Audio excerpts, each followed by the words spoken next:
I think I've been feeling Tercel's influence.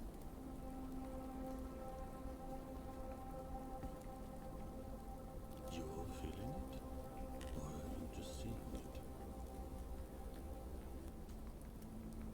it? Azazel looks at Zuzu, quite concerned in his face. I'm feeling it.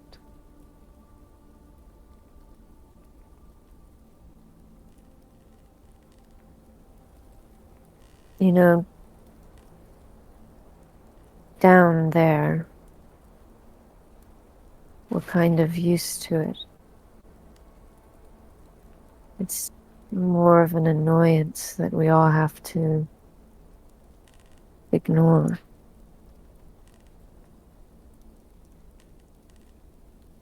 But this is the first time I've ever felt this up here.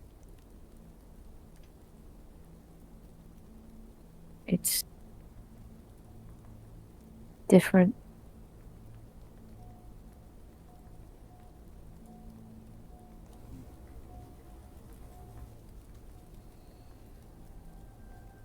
Are you feeling anything? I feel we're more connected to the cycle like I seem to have unlocked something. I can see the cycle, its influence, the way it moves through, all living things.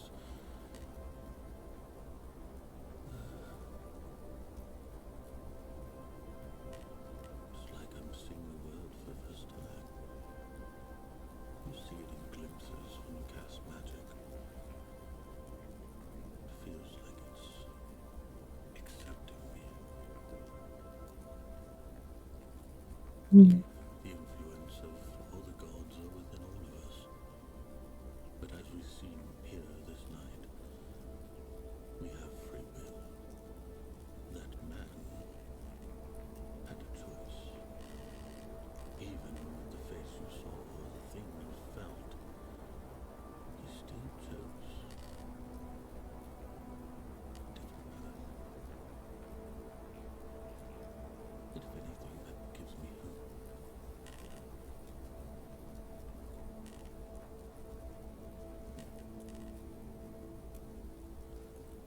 Hope. Oh, yes. If you truly saw what you saw, he still made a choice, did he not? He could have lashed out or given in. I'm surprised I didn't give in with what he promised.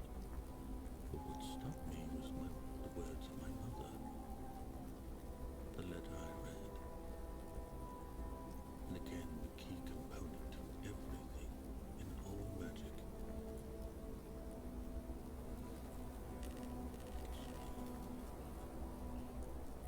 Her wishes.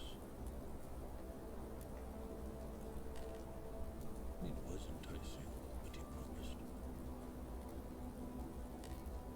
But my mother, her words,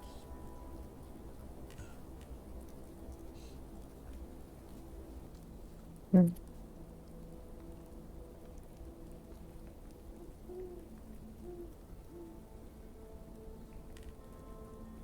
I agree. He's a strong man to be able to deny Sir Soul what he wants. But I think we should be on guard. Oh, yes. I believe the closer we get to our destination and the more we accomplish, the temptations will rise. We might be hunted. To be honest, we may be on their radar now. We are starting to become a threat. The I path think we've taken. I think tonight was confirmation of that.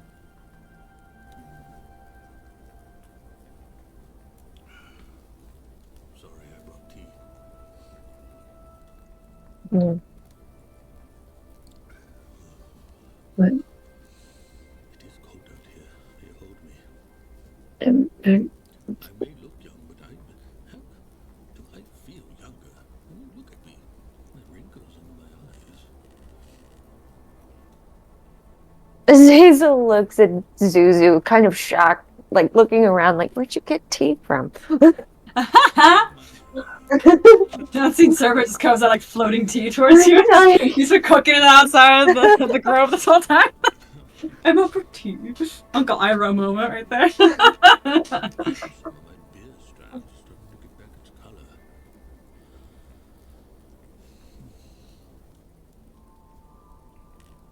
Well, you do look different. Some things changed. Yes, they have.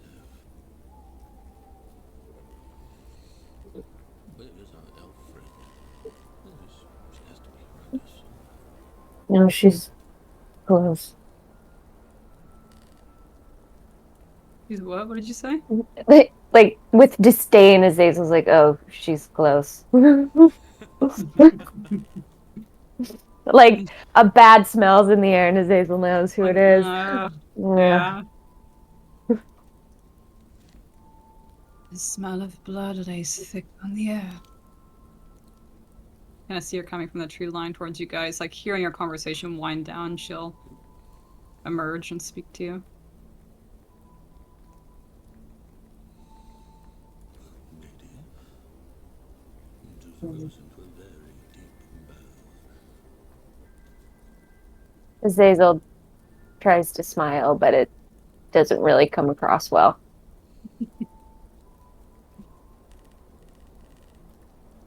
Something you'll notice, Azazel, any of the times you felt like this disarming, this invisible force push this out of you, your Galranan did tighten. That's a detail I forgot to mention. Anytime that disarming, like that invisible force seemed to pass through you and beat off whatever this hunger was, Mm-hmm. you're a Galranan Titan.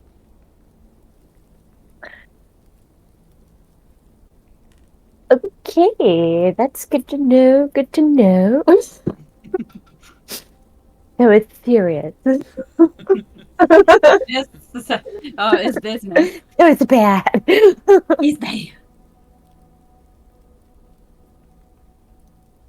But luckily this time when you see Saratha, you seem to be more or less back to normal. The ravenous hunger that befell upon you before when you saw her does not occur again this time when you stare at her. Just the usual disdain and disgust you normally feel. Which we don't know. Maybe Gazazel can determine which is worse to experience. Who knows? That's up to Azazel to decide, but either way, it's unpleasant. All this is in this deep bow, you're like, oh, hot garbage. Like, Oh, God.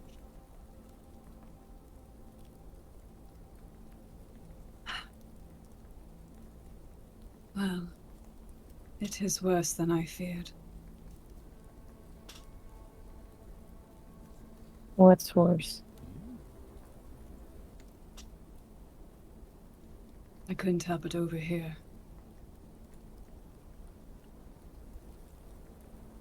You say the blood god himself has his influence on the Ardrau, no?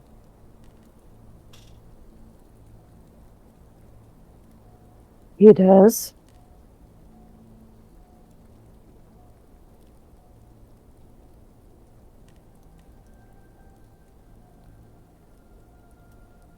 We had better hope that this man's fortitude lasts long enough to alleviate him.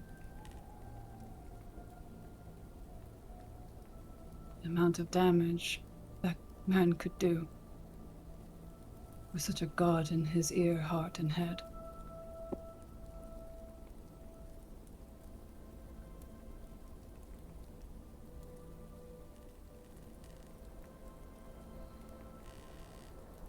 I'm amazed he's made it this far.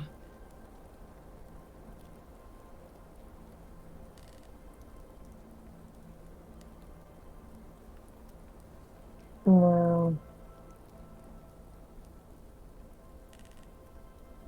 Azazel looks at her, looks at Zuzu, looks back at her. I mean, should we just, you know?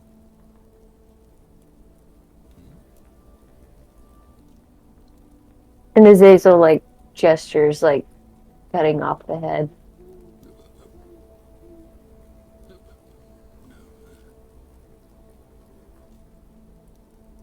But I believe all living beings are tempted. but he feels like a liability.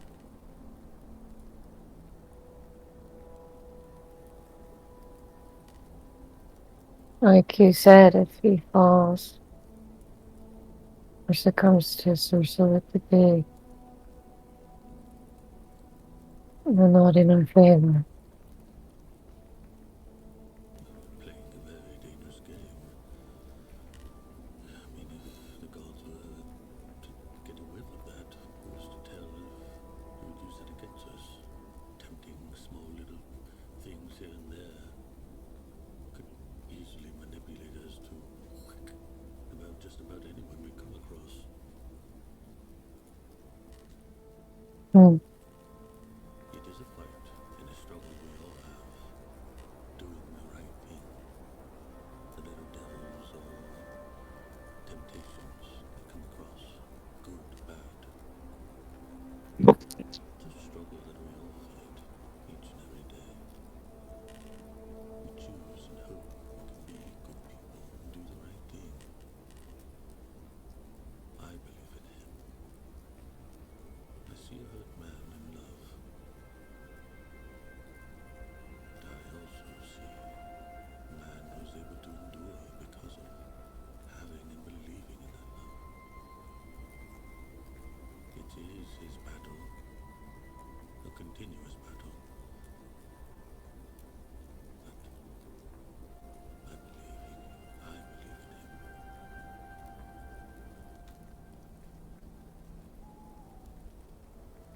I think as well that while killing him feels tempting, it is exactly that. I believe Cersei would have been fine with either outcome. Either way, he would have gotten what he wanted. The downfall of this great city. And you along with it, possibly.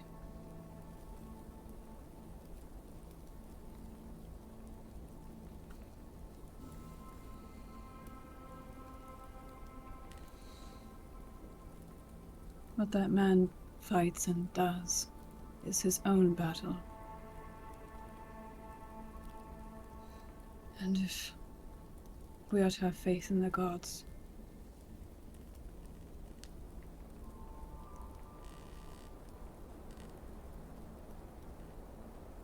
having faith in him,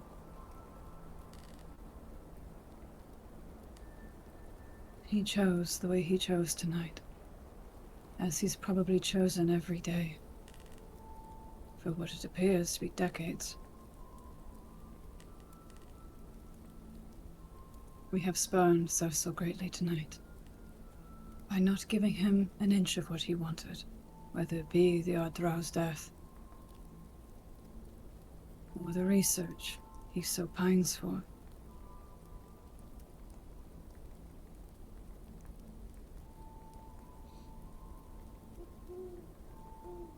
But you would have been right to kill him had he aggressed on you. I would have aided you in that endeavor, but I would have wished it hadn't come to that. And luckily it did not.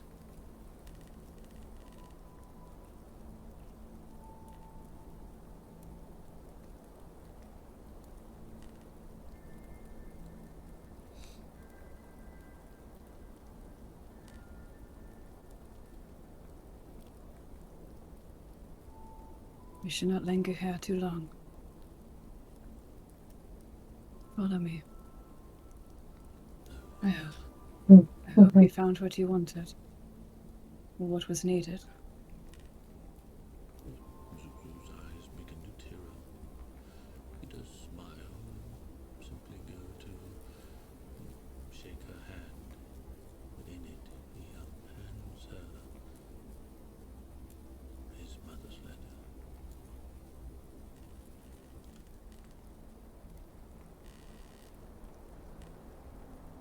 Why give this to me? It holds much more importance to you. Oh, no, I just wanted you to read it. I was hoping I could Ah. help you. I see. Yes. It is dark. She wouldn't be able to read it very well at the moment, even with dark vision. She's gonna wait a bit until you get to more moonlight out of the tree's canopy.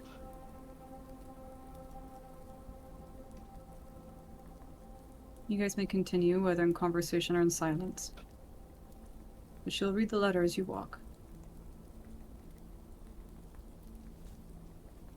I'm trying to do a ritual cast, speak with animals, see if I can find any critters. Just trying the book's magic.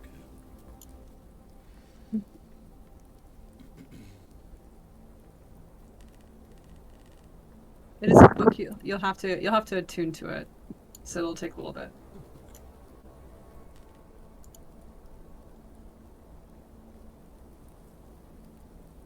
You can flip through it if you'd like. Oh, no, I'll be in the moment.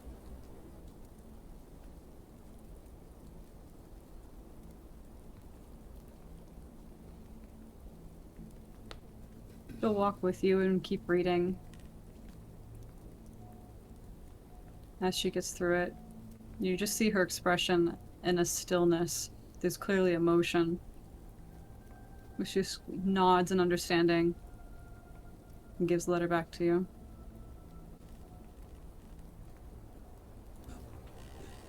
You smile and open the grimoire of this family. And you'll place it in the front. It'll be the front page. Close the book.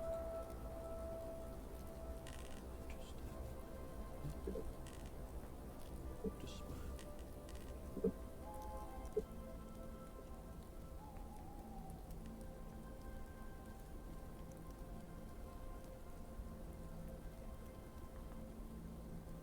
I cannot believe she did it.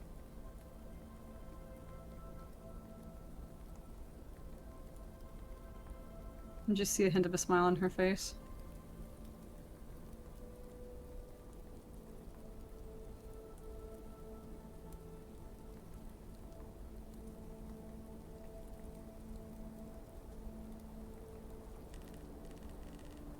What will you do now?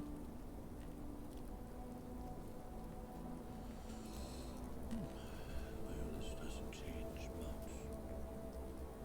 We still have a path to follow, but now I have a little bit of homework on the way. Even in death, they're still teaching me a few things.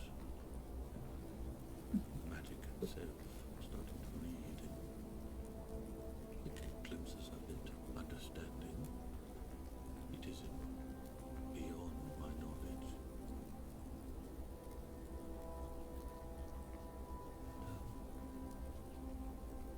It's fascinating. One I learned from the elves. It seems that they were able to harness just the magic of the druids. Again, just fascinating.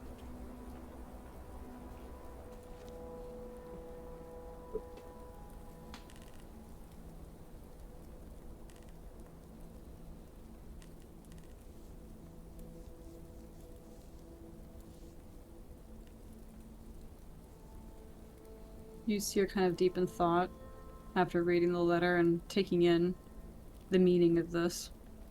You can see her mind is at work.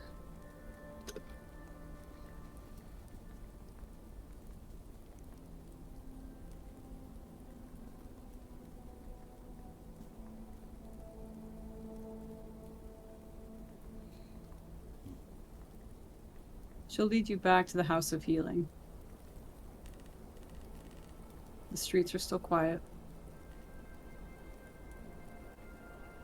You guys may return to your rooms.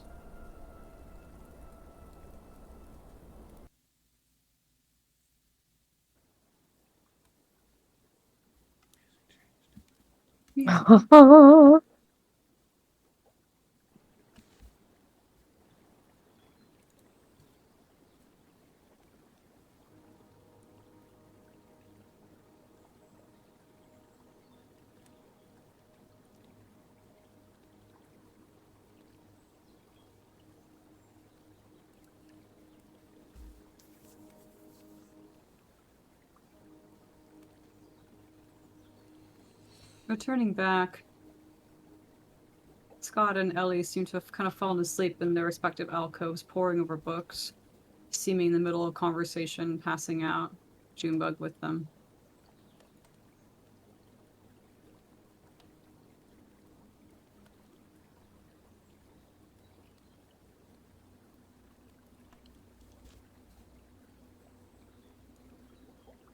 Not met everybody and their mothers in there. Aiden's not with you. Aiden is long passed out. Guy finally gets a fucking sleep. But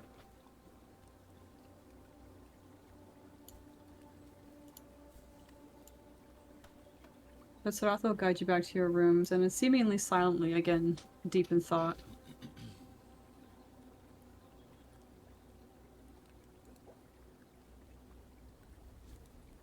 She kind of says one final word to both of you, looking at you, looking at the grimoire and to Zuzu again.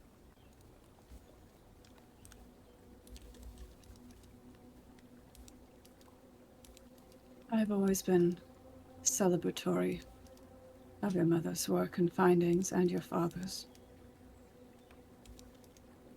But there are some who would regard this, as she kind of indicates towards the book, nothing short of unwelcome in the Eastern Kingdoms. Some, but not all. That is the story of my life, my lady. Unfortunately, yes. We may be eternal beings, and that can mean much. We are all very different, in even our uniformity. And then no elf is the same. There have been some that have accepted me, and some that didn't really think much of me. But even they could be wrong. Yes. We are, whether they like it or not, becoming a part of the cycle. In years to come, we might not be the misfits anymore, trying to aid the cycle. At some point, we may be a part of it. This book is proof of that. Me having dreams is proof of that. Our mission, it will say a lot in the years to come. I might not be able to see it, but they will know.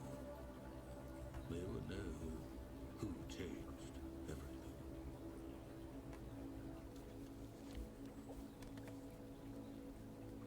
Indeed.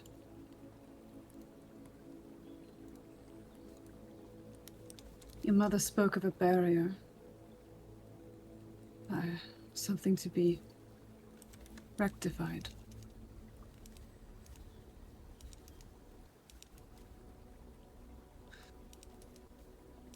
Whatever this is. Seems to be in your path.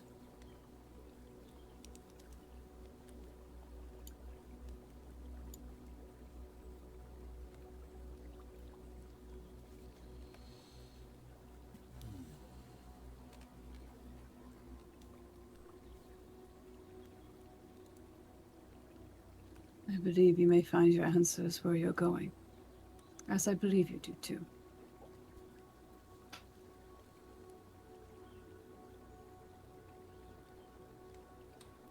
Yes. Yes. Thank you again for this grand gift. This night has been, at least to say, eye-opening in so many ways for so many of us.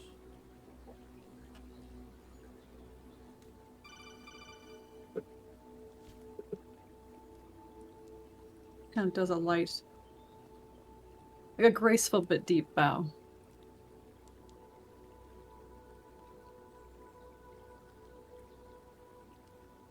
You should get what rest you can. I believe you're meeting the Keeper of Faith tomorrow. Zuzu goes in for a bow, a very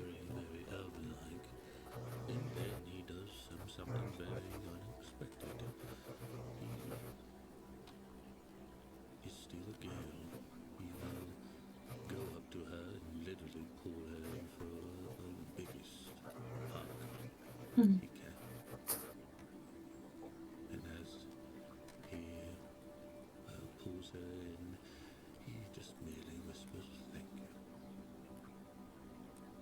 and hugs her tight.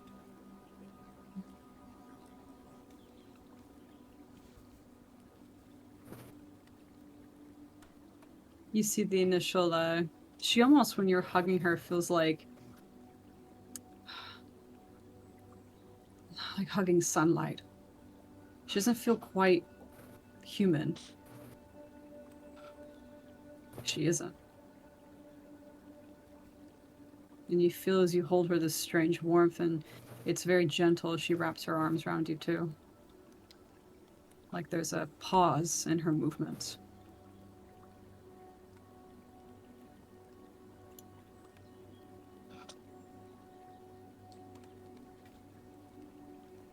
You as warm as the divine sun, lady.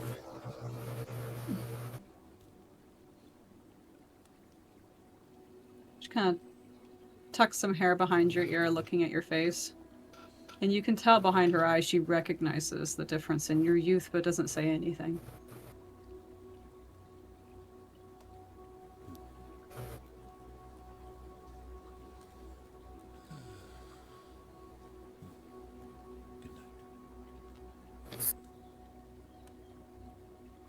Good night. Good night. She looks to Azazel and then does again also a bow towards them. Azazel gives a gentle nod.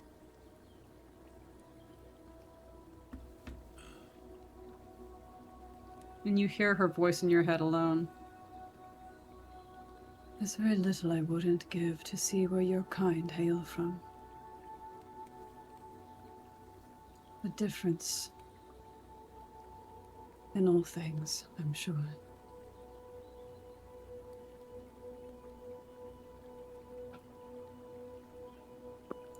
Azazel just gives her a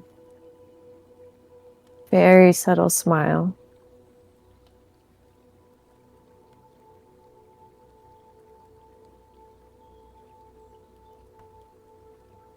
And she lightly smiles back at you. And she'll leave. When she leaves, you can tell that Azazel relaxes just a little bit. There's just a little more ease to them. And they take a moment and kind of look over at Ellie, and then they go back over to their bed.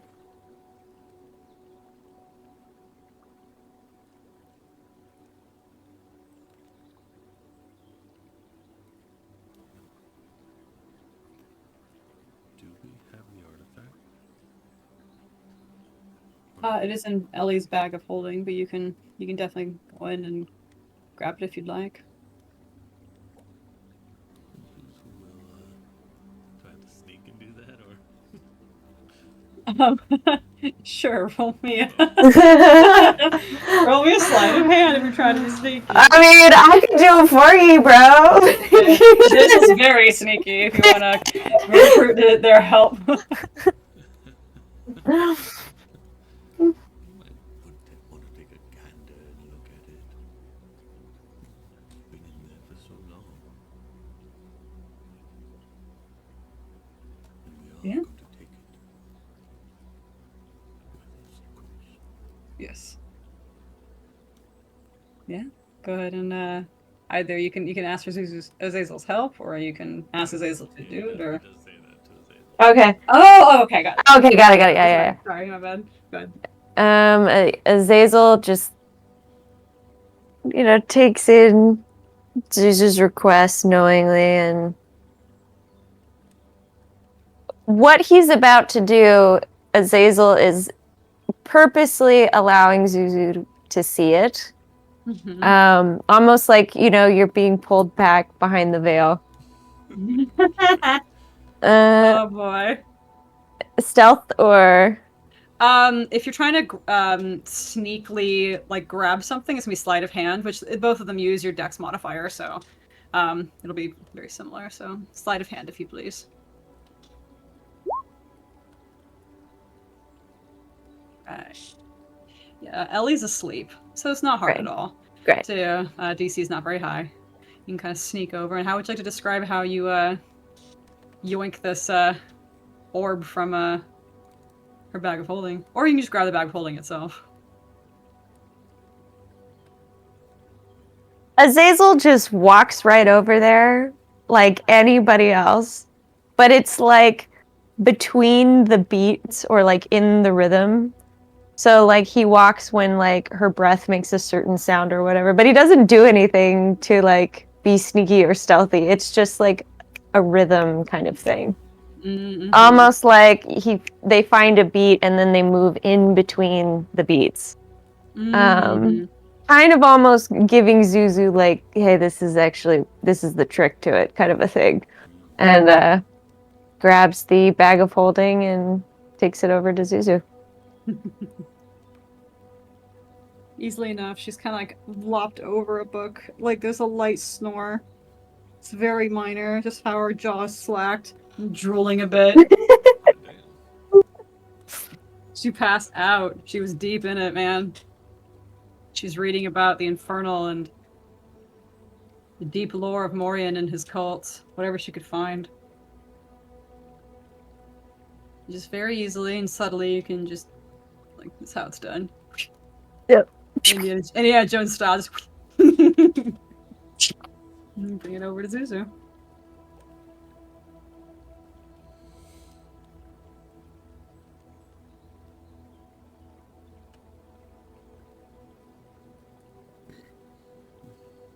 You now have it. Mm-hmm. Holds out his hand and Accio, Just thinking that. Fuck off, I love it. Oh, it's too good. but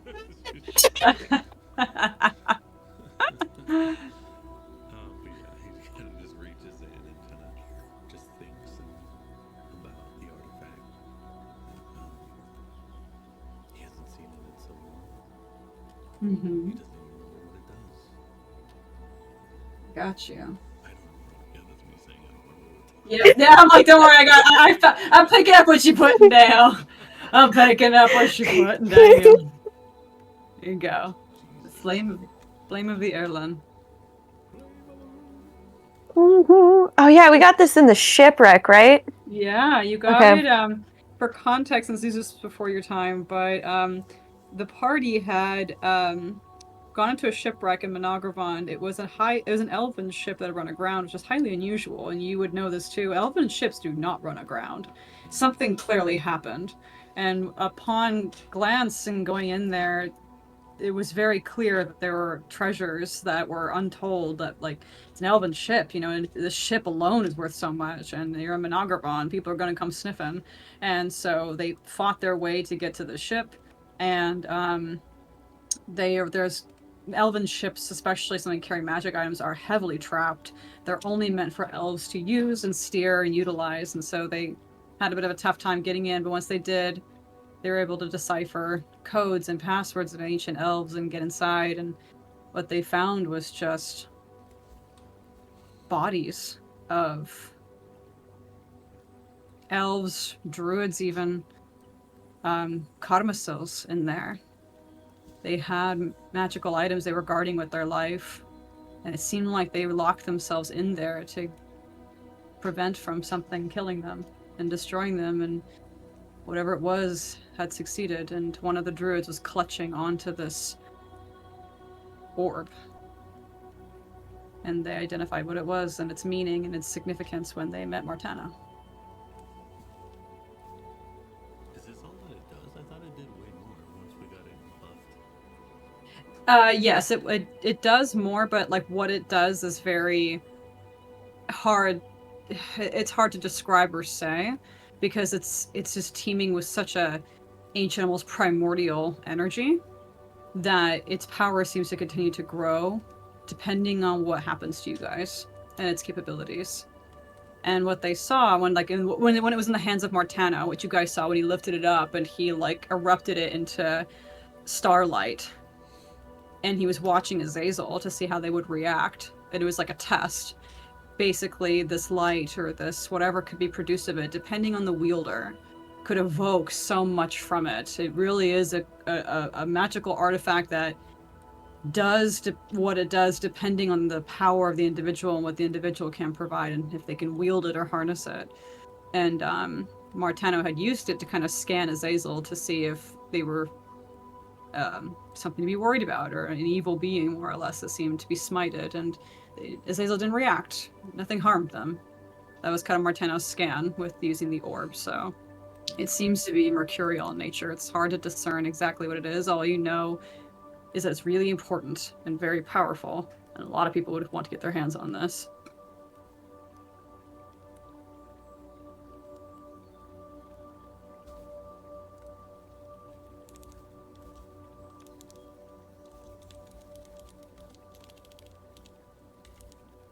And pulling it out as you kind of summon it to you, it almost seems to draw the breath from you.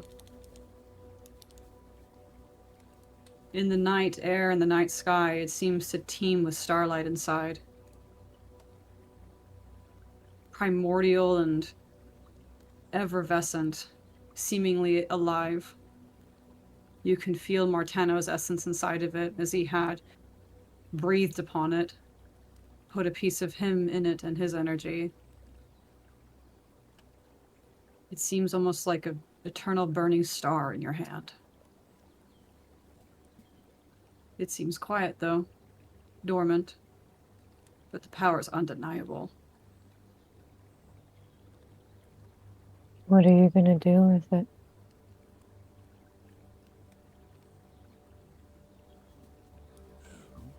I want to better understand it.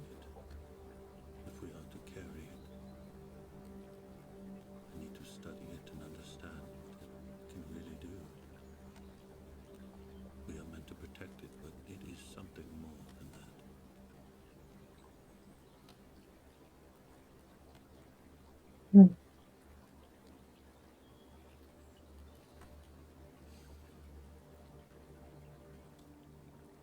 You should keep it.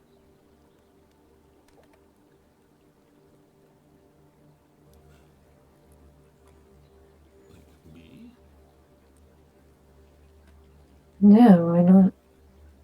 I mean, you're a very powerful being.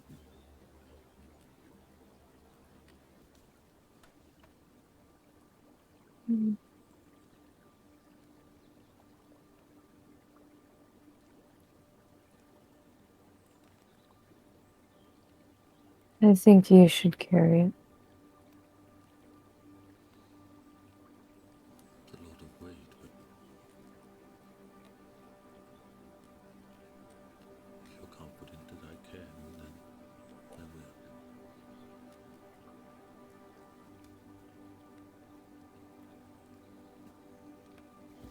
I am confident. But that's just because you're a nice friend.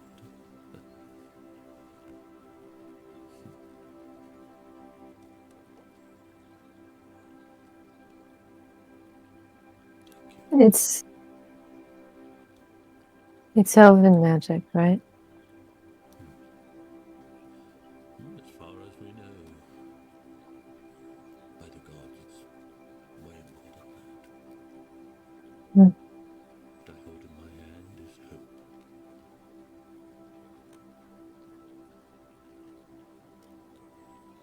This is hope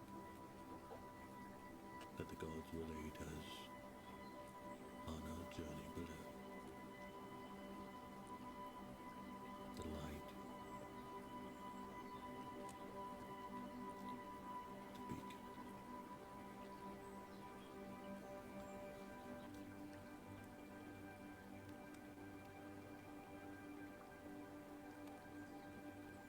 Zazel looks at Zuzu,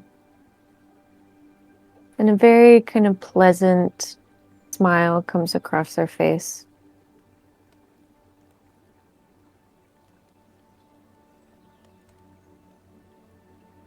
And gently under their breath, almost just to themselves, like you couldn't even really hear it. They just say, hope.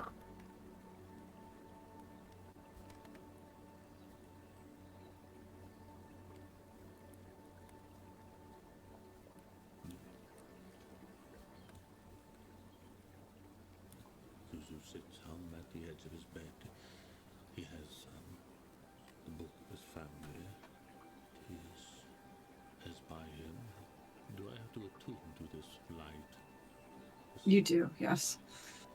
I'm sorry. Well, It is there's two attuned. things I'm attuning to. Like, then why not just put it on my damn tab? And you get an attunement, and you get an attunement. Yeah, unfortunately, someone can't just yoink it and be like, do this, but especially something like this, it takes time and preparation.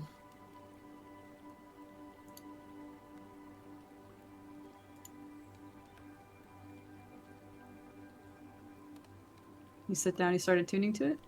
Which one do you tune to first? Probably the light. The flame. Mm-hmm. Just because it can cast light, so I can read the book at night. Just have Very it hover smart. over me. The most powerful nightlight in existence. The most one of the most powerful items as a glorified nightlight. He's like underneath his covers, the light orb is just floating in there. Azazel's like, I chose well. Like, this is smart. He's got smart ideas. Like, he was a smart ass man.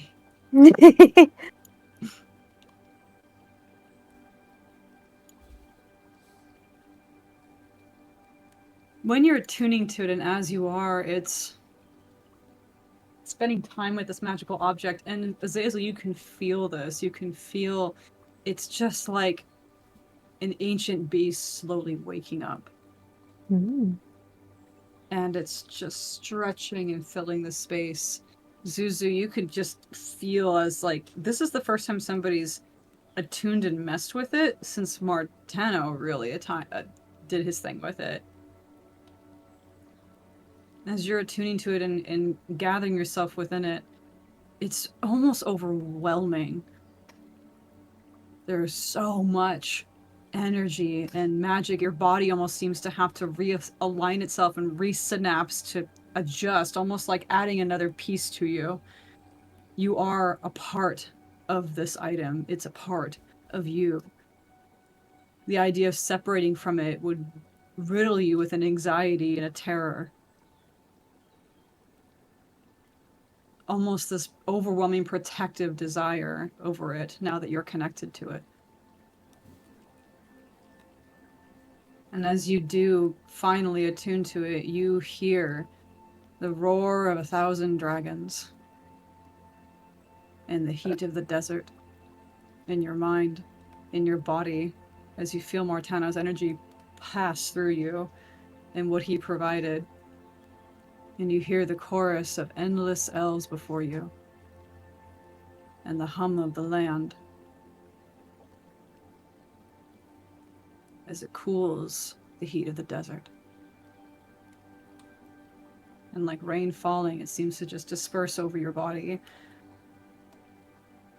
You are now more with this thing attached to you, a part of you. Zuzu is very confident. When we first got this, he was very hesitant, almost felt like he wasn't worthy. He didn't feel like he was a part of the group, but more along for the ride to guide them. But after this night, he has a whole new confidence. Mm. He finally accepts where he needs to go, what he needs to do, and he embraces the power, the heat, the roar of the dragons, the voices, and everything. Just as he has accepted the cycle, he embraces the flame.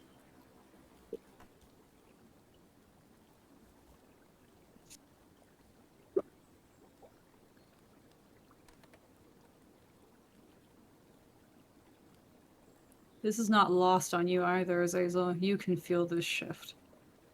This is a whole process. What do I feel? It's like a presence slowly oncoming and entering the room. And at first, it's very similar to when you first saw the light of the flame of the Erlen. At first, there was this almost apprehension to touch it or be around it, but it didn't cast any harm to you. Similarly, there's a strange anxiety or fear almost that you have to almost work through.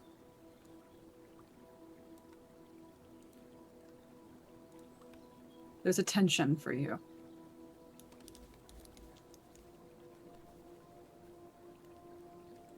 But it dissipates. It dissipates once this energy has found a place of alignment in Azuzu, rather than threatening to move of its own will. It's a part of your friend now, controlled, and it answers to him. And that's comforting.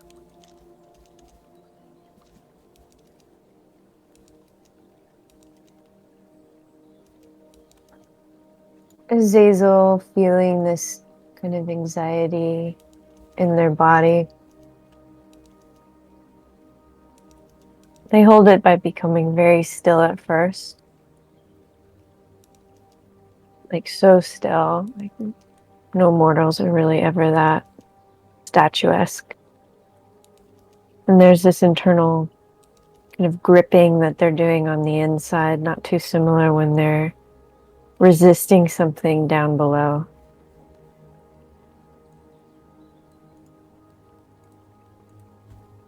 And when they feel that release, they just are quite captivated to look at Zuzu.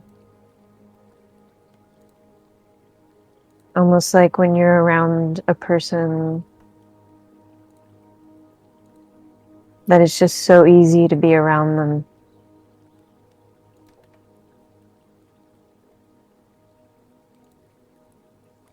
And a part of Azazel relaxes for the first time since they've been up here.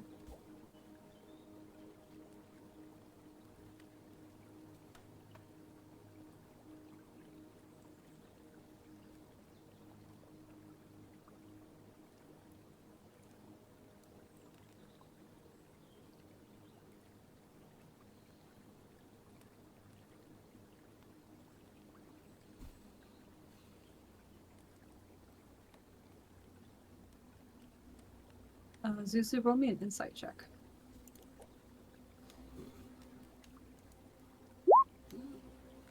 Nice. You feel and see this shift in Azazel. The air seeming in your attunement with this item seeming to connect you in various ways you can't really describe. And in this moment, you can feel Azazel's relaxation.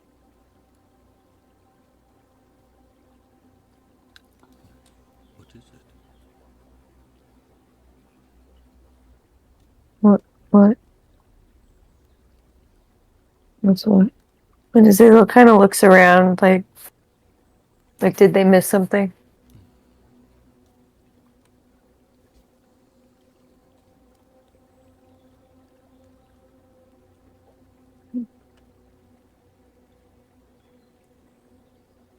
What?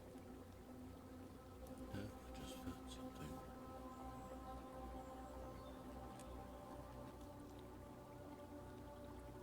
something. What did you feel?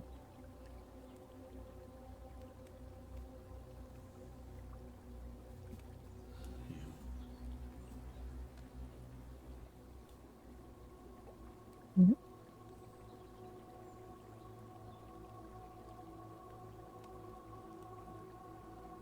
Me. You just seemed different.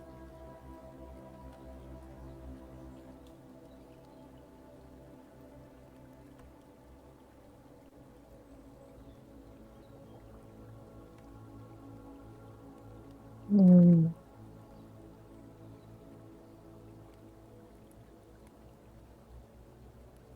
Maybe.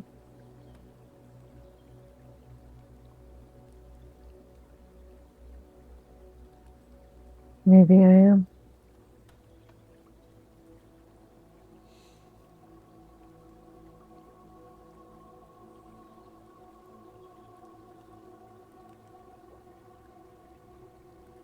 You have truly been blessed this night.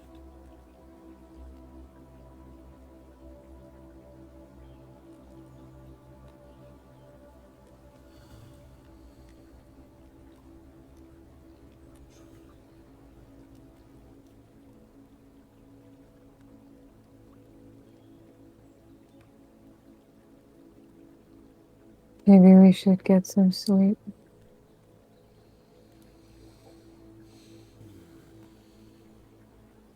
I suppose. Yes. Yes. It has been a very long day.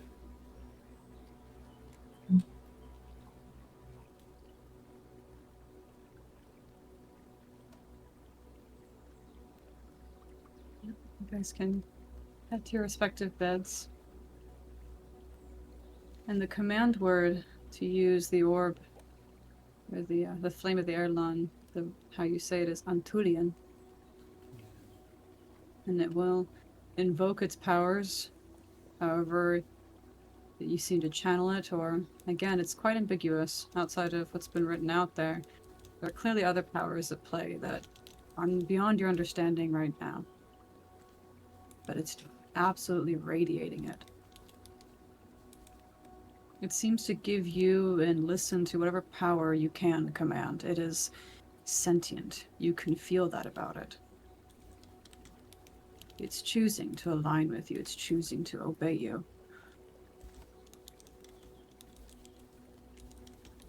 Very much how you know you're around a thinking creature. How? Why? Unknown to you.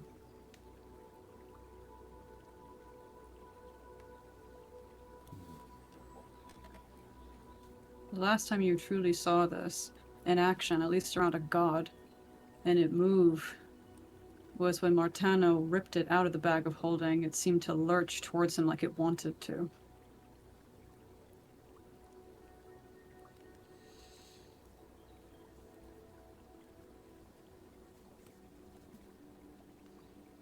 He looks around. He kind of wants to say the word, but everybody's sleeping, so he's probably not gonna do it. And everything blows up like another orb. Pull a gale. You raise the city of Amerishan, game over. Game over in red font. And that's how the story ended. God damn it! God damn it, Suzu. It's like, leave it to the goddamn wizard to blow shit up. Oh god, it's so funny. Oh wait, it's like when Baldur's Gate, if you let Gale do that thing in Act 2. Credits! Credits, like, well, there you go. You could beat the game that way. There ain't no wrong answer. I remember just doing it for the first time, like, oh, what's this button do? And then it's like game over, like, oh shit, oh, okay, let me go back in the save. I didn't realize, I'm sorry. Yep. Go back! Like, whoa, my bad, shit. I didn't know. Now I know. Don't push the button. You mean I can beat the game in Act 2? I'm going for it. I mean, you can. You totally can. Oh, it's so funny.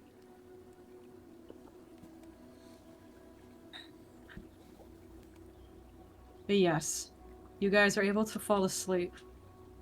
Azazel, you can go back to your meditative in-between state, or you can choose to fully rest. Which one do you choose to do? Well, that's their sleep, right? They meditate? Yeah, 'Cause yeah. I- So yeah. it's like, yeah. So you can meditate, or you can like, so it's more, I guess, more aesthetic. Are you gonna sit there and like meditate, or are you gonna like get into your covers, or how? They're gonna sleep how they normally sleep, which is like sitting up straight back, legs crossed, engulfed in shadows. Yes. It's like you in real life. Yeah. Hell yeah. Yeah. Yeah.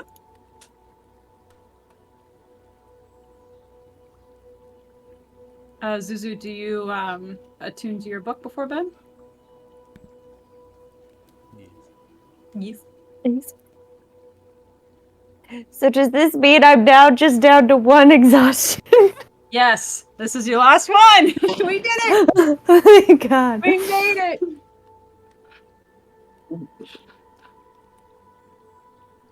Zuzu, when you attune to your family book, the book almost seems to breathe. You can hear this breath almost coming from it. You can feel your lungs fill as you're aligned to it. The pages almost seeming to move like living leaves, living branches. The book feels alive. You can feel your mother and father's energy within it. And the image almost cuts across your mind of feeling the magic collapse within the grove. On the outer side, nothing need be the wiser. You felt as you left the grove, its magic slowly start to decay. And you hold the last bit of it.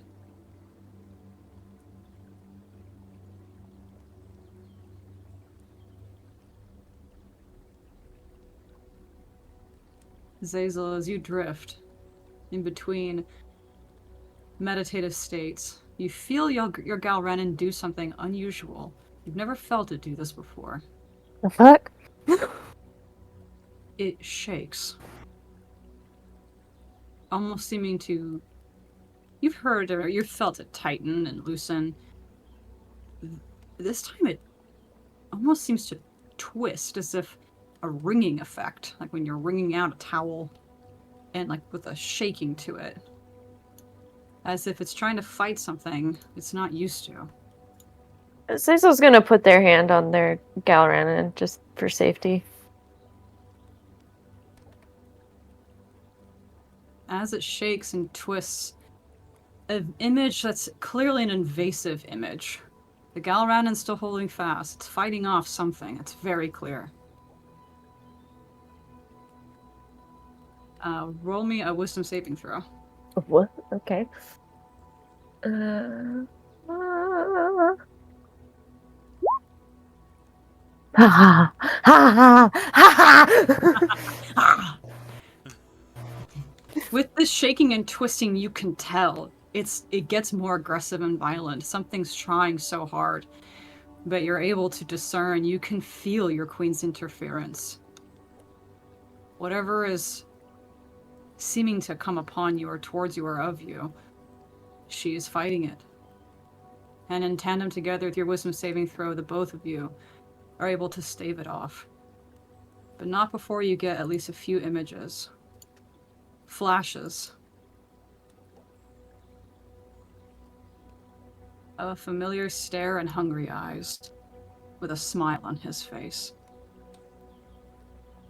No! No!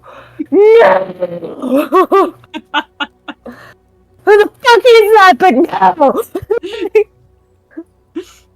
no! Is that? So. Oh. You can feel blood drawing and his mouth just twists in a smile. His fangs show. They glisten even in the dark. His paled face, his eyes red with hunger. A challenge on his face. And almost seeming as if willing, he disappears back into the dark. The smell of blood in the air and iron as your Galranin calms, and you can hear your queen breathe heavily as she too fades. It's a sickening delight in the air. You hate this feeling.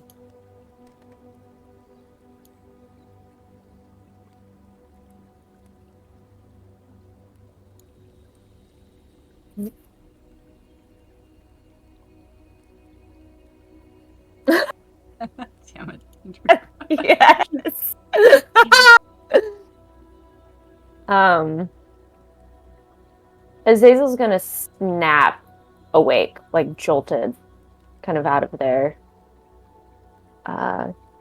meditative sleep, and they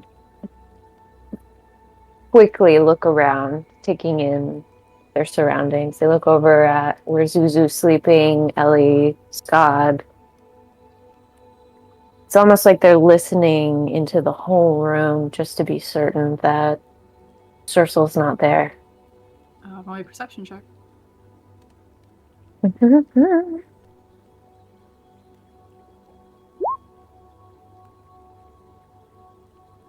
Coming out and looking around, you don't see anything. Everything seems fine by sight, but it's the smell. Your smell is already heightened by who and what you are.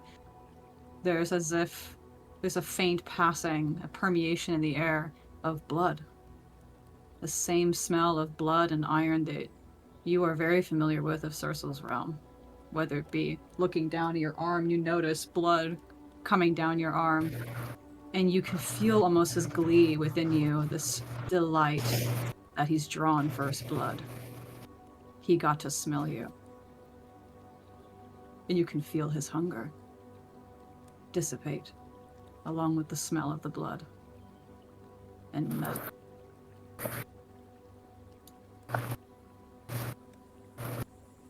Azazel kind of wipes their blood off of them and just kind of puts it on the bed.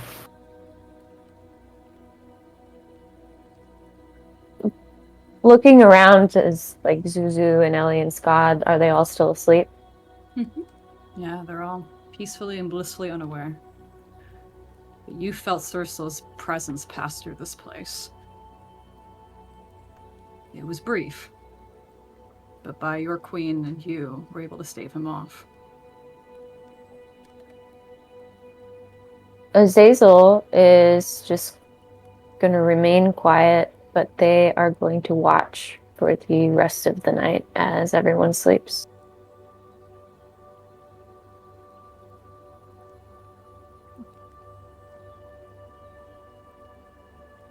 Morning will come, peeking in, and the sunlight. And again, almost feeling this faintness of disdain for the sun. An echo of his stain still there. In that moment, it registers to you. Yes, he may have come into the night. Yes, he is a spiteful god. And wanted to get the first drawing. However, he revealed something to you in that moment. You know this hate for the sun is not yours. You can feel almost him within you, this Your desire to almost hiss and pull away, but it dissipates. Cercel cannot stand the sunlight.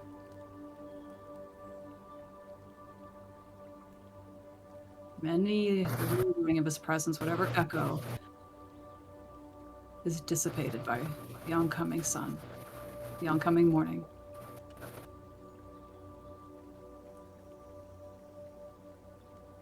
For good measure, Azazel's going to stand directly in front of a sunbeam. Mm-hmm. Like, cleanse me. Yeah. Bathing in the sunlight, you genuinely can feel almost this wiping away of a slate. You can feel almost dripping off of you. Any remaining, even hint of lingering. A mild hissing in your ear.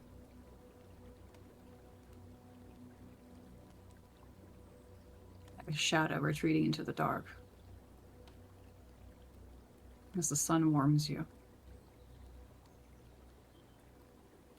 Zuzu, you may wake and you see Azazel standing there, arms open in the sunlight. Unusual.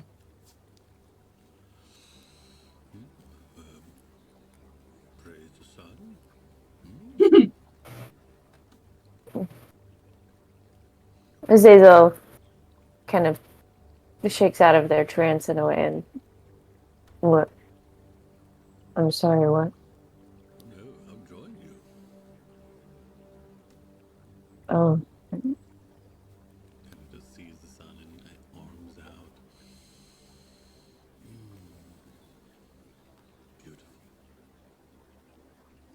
Um, who's the sun god again?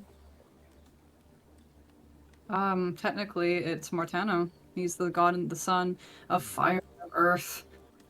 There isn't really like a there's the sky god Ilwe, who's god of the wind, the sky, the clouds, but not like beings of the actual sun and the moon and the stars. Those are the Erlen.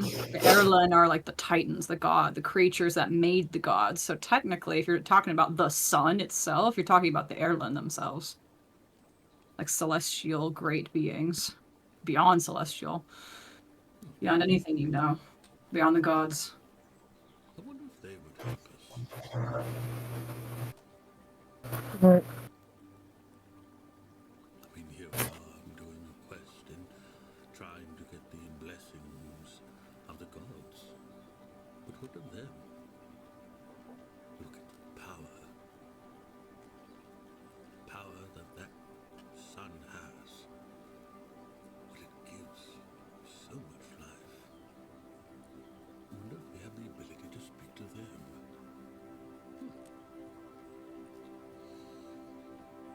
Well, if anything, I thank you. And he's literally looking out. Looking at the sun, but like, That's like what? Mm-hmm. Mm-hmm. Yeah.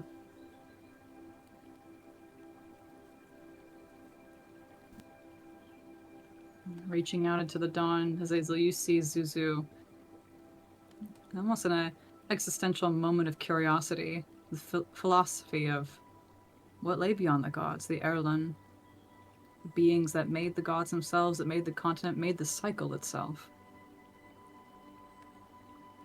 Beings of pure sun, moon, and starlight.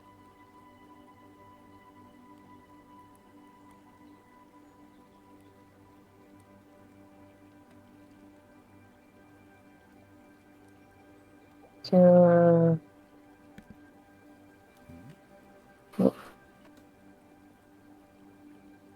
did it work? oh, I have no idea. I mean, I've seen you and never seen you embrace the sun like you have. Perhaps it speaks to you.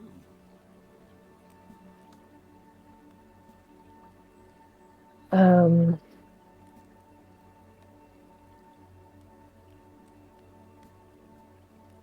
and Azazel kind of pulls Zuzu a little off to the side, like keeping it quiet if Ellie and Scott are still asleep. Mm-hmm. They are.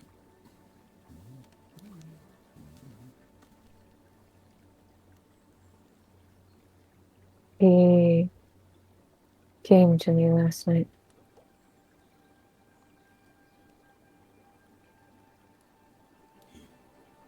Your brother. Azazel lifts up their sleeve, showing like the blood around their ground and Caesar, you hurt. Why is your bed full of blood? I should call the Lady of Healing. no. No.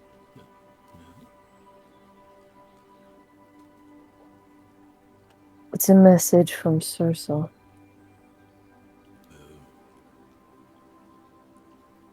He's coming.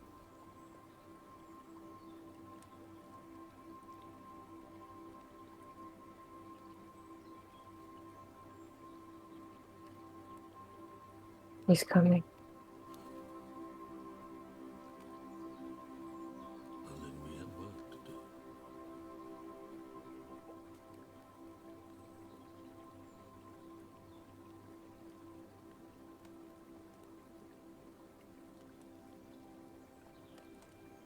We have work to do. He says as he's holding the flame, knowing exactly what it can do.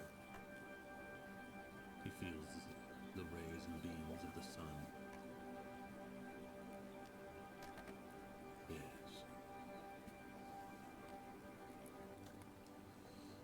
Yeah, seeming to hold it in the sun's light, it takes on a different life of its own. It changes with sun and starlight. It changes with moonlight. Again, radiating, as of its namesake, flames of the Erlen themselves. piece of them here, living.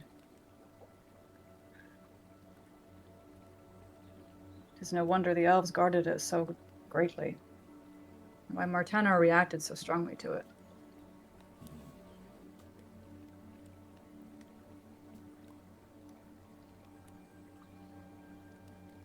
I have a feeling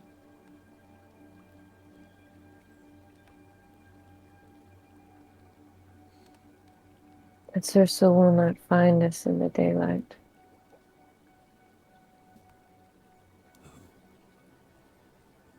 Does he not like the sun?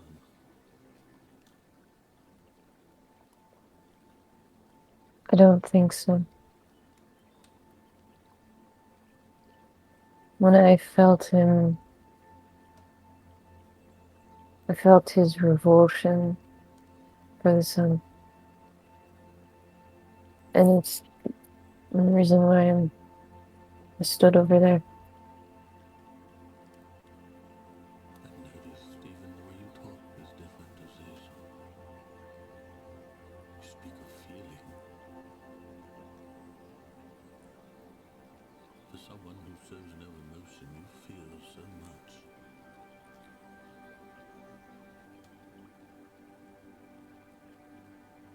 Well, I never said I didn't feel. It's my assumption, but to hear you say that, I mean, what you must hold, it's very impressive.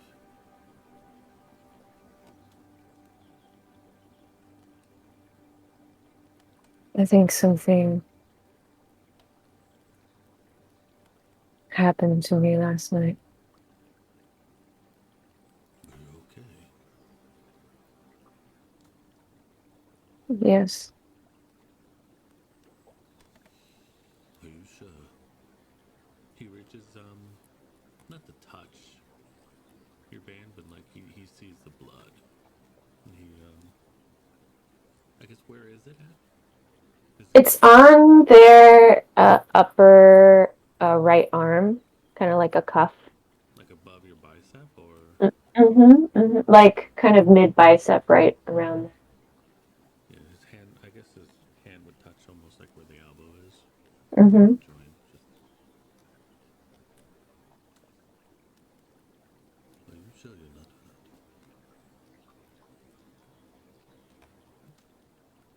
hurt? I'll be fine. Just a message.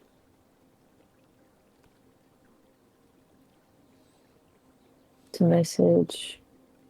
He spoke to you. Not in words.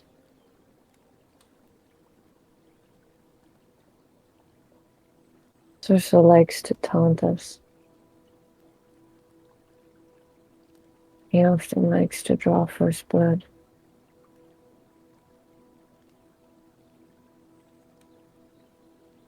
That's what this is.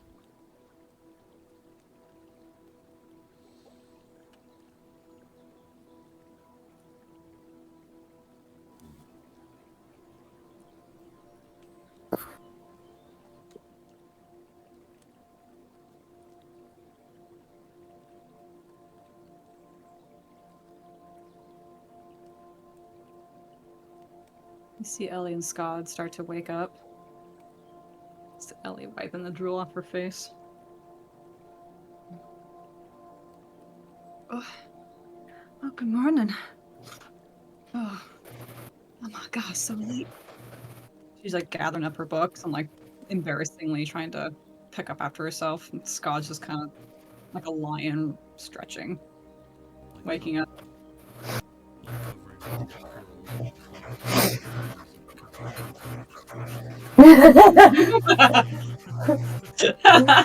Oh, yeah, totally right.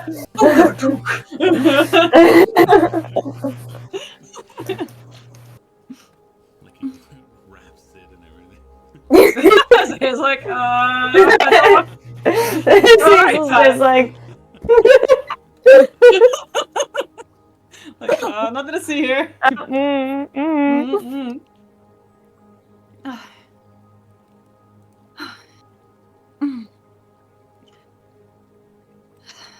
Did you have a good night? Yes. Yeah, we both slept well. And Azazel like pulls the sleeve down to hide.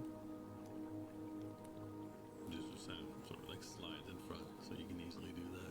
Mm-hmm. Just gonna roll an insight check while y'all are acting so The weird. two teammates. Hang on, like, roll for she. Good. She's not very insightful, God bless her. Let me give it a go. Let me see. Let's see what she got. Hang on, it's her sheet's taking Jesus 5 ever to load. My God, she wasn't kidding. More stuff My has, dude, yeah, Artificer's actual aids. Okay, let me see. Where is her insight? Yeah, she ain't the wisest tool in the shed. Oh shit! Well, she is today. Is today. Whether she'll act on is a whole other thing. She notices you guys are She definitely notices that inside you guys are acting weird, but it's not unusual for you two to act weird Yep. in her mind. So she's just like, you could, yeah, right. Like you could see in her face act. It's like that thing where people know you're being weird, but they're choosing not to acknowledge it. They're like, okay, you know what I mean? Like, all right, you two weirdos. Mm. Well, learned a lot last night. At least what I could from books and what Scott was telling me. But I know he really wanted to. Well, we all. If you still want to see about this Aloria business. At least before we go.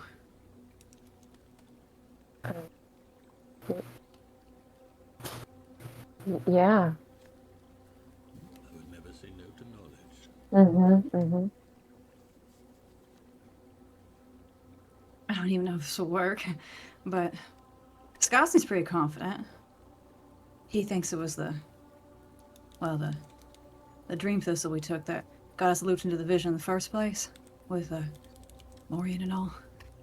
So, I mean, if it did that, I don't know.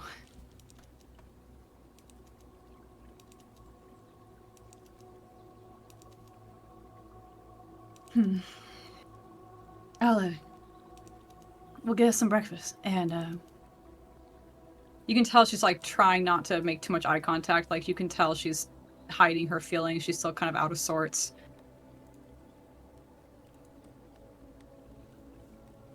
But she kind of musters off and kind of kicks to wake up more to help her out. Mm-hmm. We'll meet y'all at the temple. Yeah. We'll meet you there. You okay? I'm fine. Fine. Just tired is all. You mean tired? You just woke up. I know. Aren't you tired when you first wake up? After a long night of reading books? Suzu? Wizard extraordinaire? No. Oh. She kind of looks embarrassed, like, well, shit. That was my ace in the hole. Oh, fuck.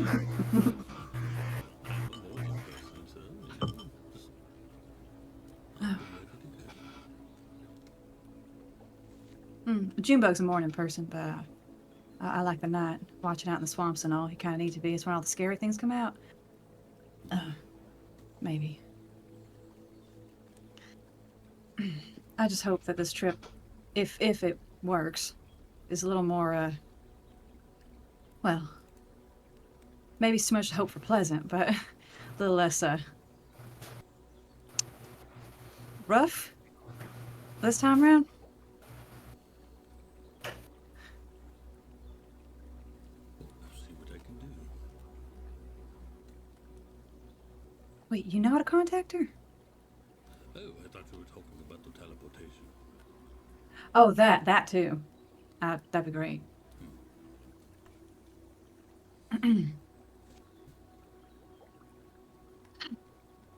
We'll be back. We'll see you. We'll bring food, and then we'll see you at the temple. Mm-hmm. Mm-hmm. Oh, Scott, yeah, kicks him, gets up, and kind of, again, like a lazy lion, rolls over and goes to help her out. You guys can have breakfast. Mm-hmm. Unless there's anything to say or do before you guys head on to the temple. It doesn't seem that the elves don't come to bother you. Maester of Healing doesn't. Mhm.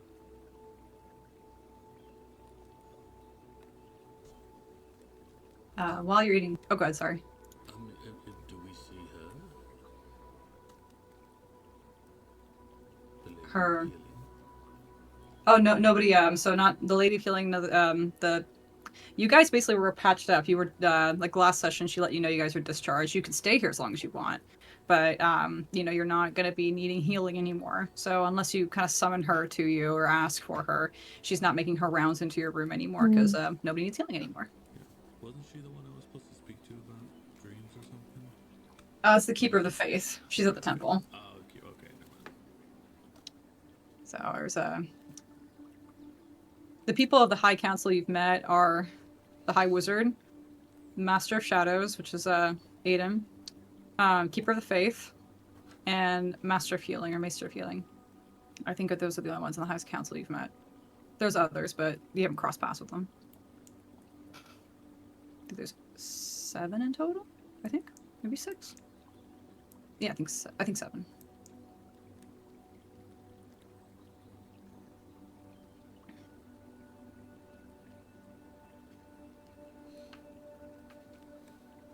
But yeah, as you guys are eating breakfast,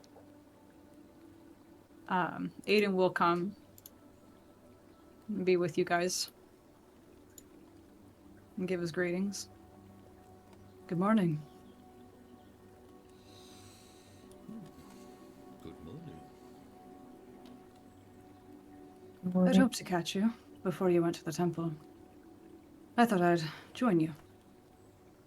I won't be going on your journey with you, mind you, but the Keeper of the Faith can be. I'd like to hear what she has to say about all this firsthand. If you don't mind. I don't mind.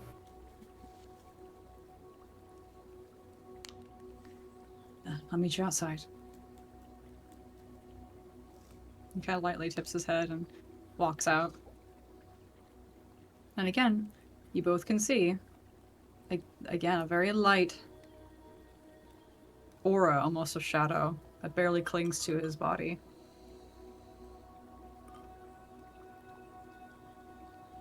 In sunlight and light itself, it's harder to see, but when he gets into cover or to shadow or darkness, it's more apparent. Well, he certainly is living up to his name and title.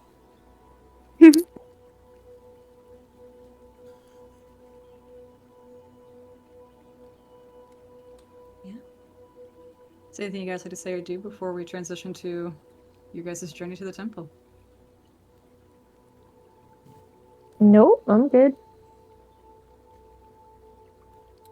Yeah.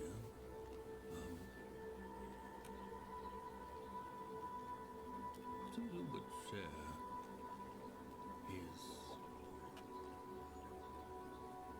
his sight to Scott and Ellie in the journey that not all of it, but the journey of him being guided by an old friend, and he will share the letter with them.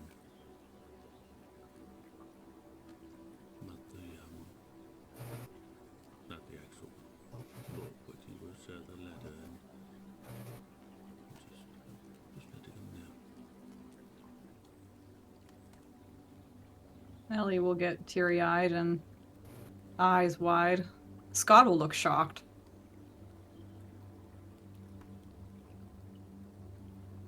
Can you see it even now?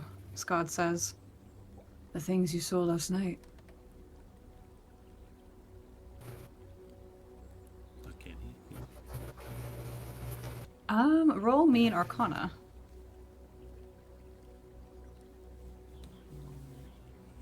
Do you have the book in your hand? Yeah, he always. Okay, then roll with advantage. Nice. It's fainter, but you can tell your vision has changed. It's like seeing your eyes have been opened in a way you can't explain. And especially with the book in your hand, you can almost any living plant life around you, you can feel its breath, its movements, its aliveness, really. You feel connected in a way you didn't feel before. Again, you know it's only a fragment, a whisper of what could be, and you can feel that too. A drop in an ocean, but you still feel that drop in the ocean. It's there. Yeah, the morning is filled with him describing small, like, prestidigitation, like the small little illusions and what he sees and the colors. And he's just trying to give someone just like an insight on what he sees and feels, a cycle and what it is. And he seems like he can just go on for days describing the beauty that is.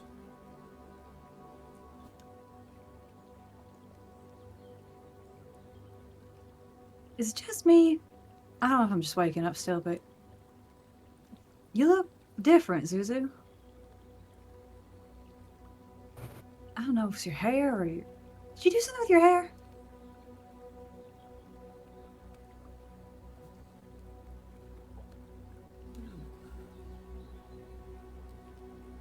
I don't know.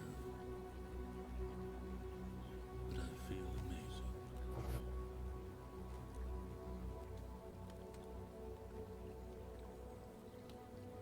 Well, whatever you're doing, you seem to be doing something right. I definitely feel like I'm on the right path.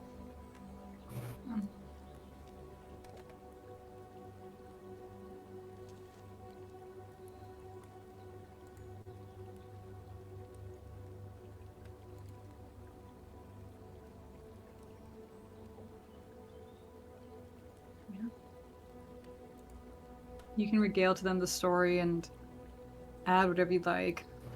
Speaking of the connection you are now slowly starting to feel. As you gather your things to leave, Aiden is indeed outside waiting for you. He seems to be deep in thought, looking out into the city. And seeming to kind of push himself off the wall as you guys approach next to him, walking in step with you. You guys can head to the temple.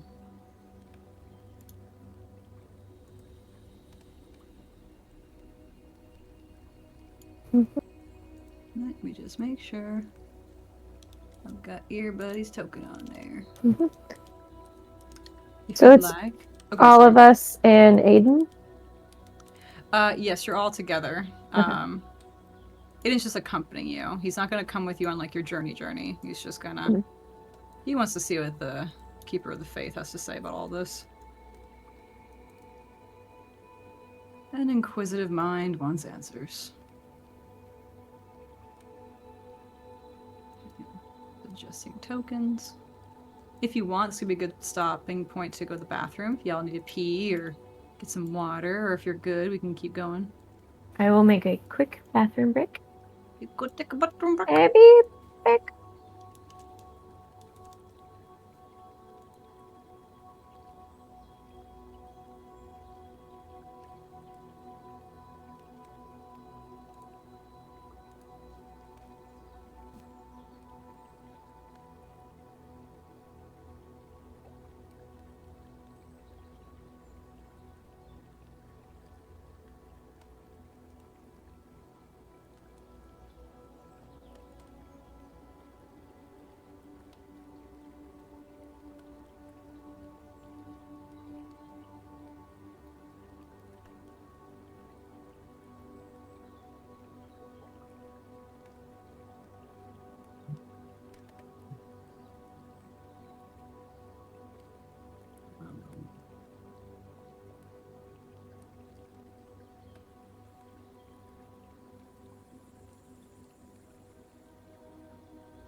I'll move you guys over.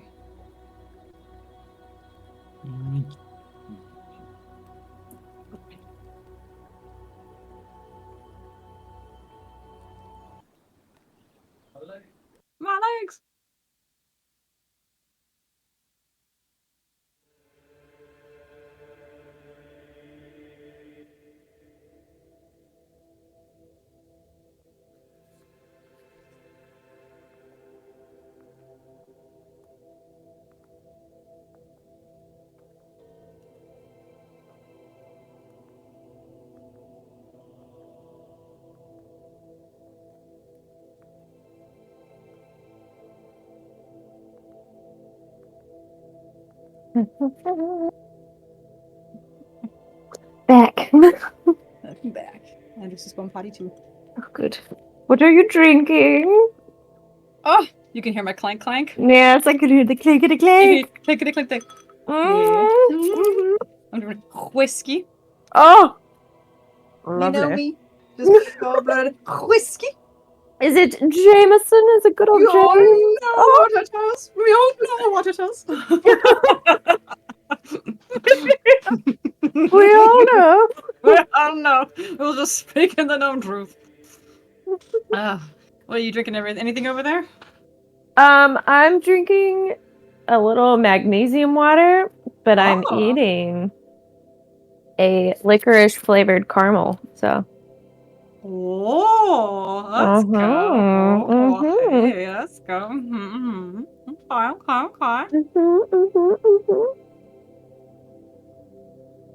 Okay. Hi, handsome. We went to the gym the other day and our bodies are broken. Oh yeah, We got fucked up. yeah, you did. I said we Get got fucked. fucked up. We went to the gym yesterday. We got fucked up. We're like, oh, Yep. my arms hurt. Oh, I'm sorry. Oh no, it's fine. I didn't overdo it on purpose. So I was just like, oh, you know, my arms are doodle arms, and they always will be. And so whenever I do anything to them, they're like, got skinny whippet arms. Noodles.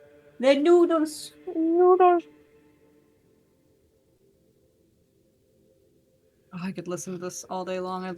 Same. Oh, it's so good. I love music like this. Just Mhm. Gregorian chant, man. Fuck me up. Oh my god, yeah. So good. Are y'all doing any specific programs or like at the gym? Oh, no, not really. We're just kind of going in and being like, it's arm day, it's leg day, it's full body day. It's kind of just whatever our bodies call to us, more or less. Love that. The other day, my body really wanted some cardio, so I ran for like 30 to 45 minutes, and then I did some arm stuff and some like pelvis centralized things, like glute things, and then my body was very happy about that. Yeah. Yeah. You said you were able to like have more energy to go back to the gym lately too? Yeah, I went last week. I'm planning on going tomorrow. Yay! I'm like, woo!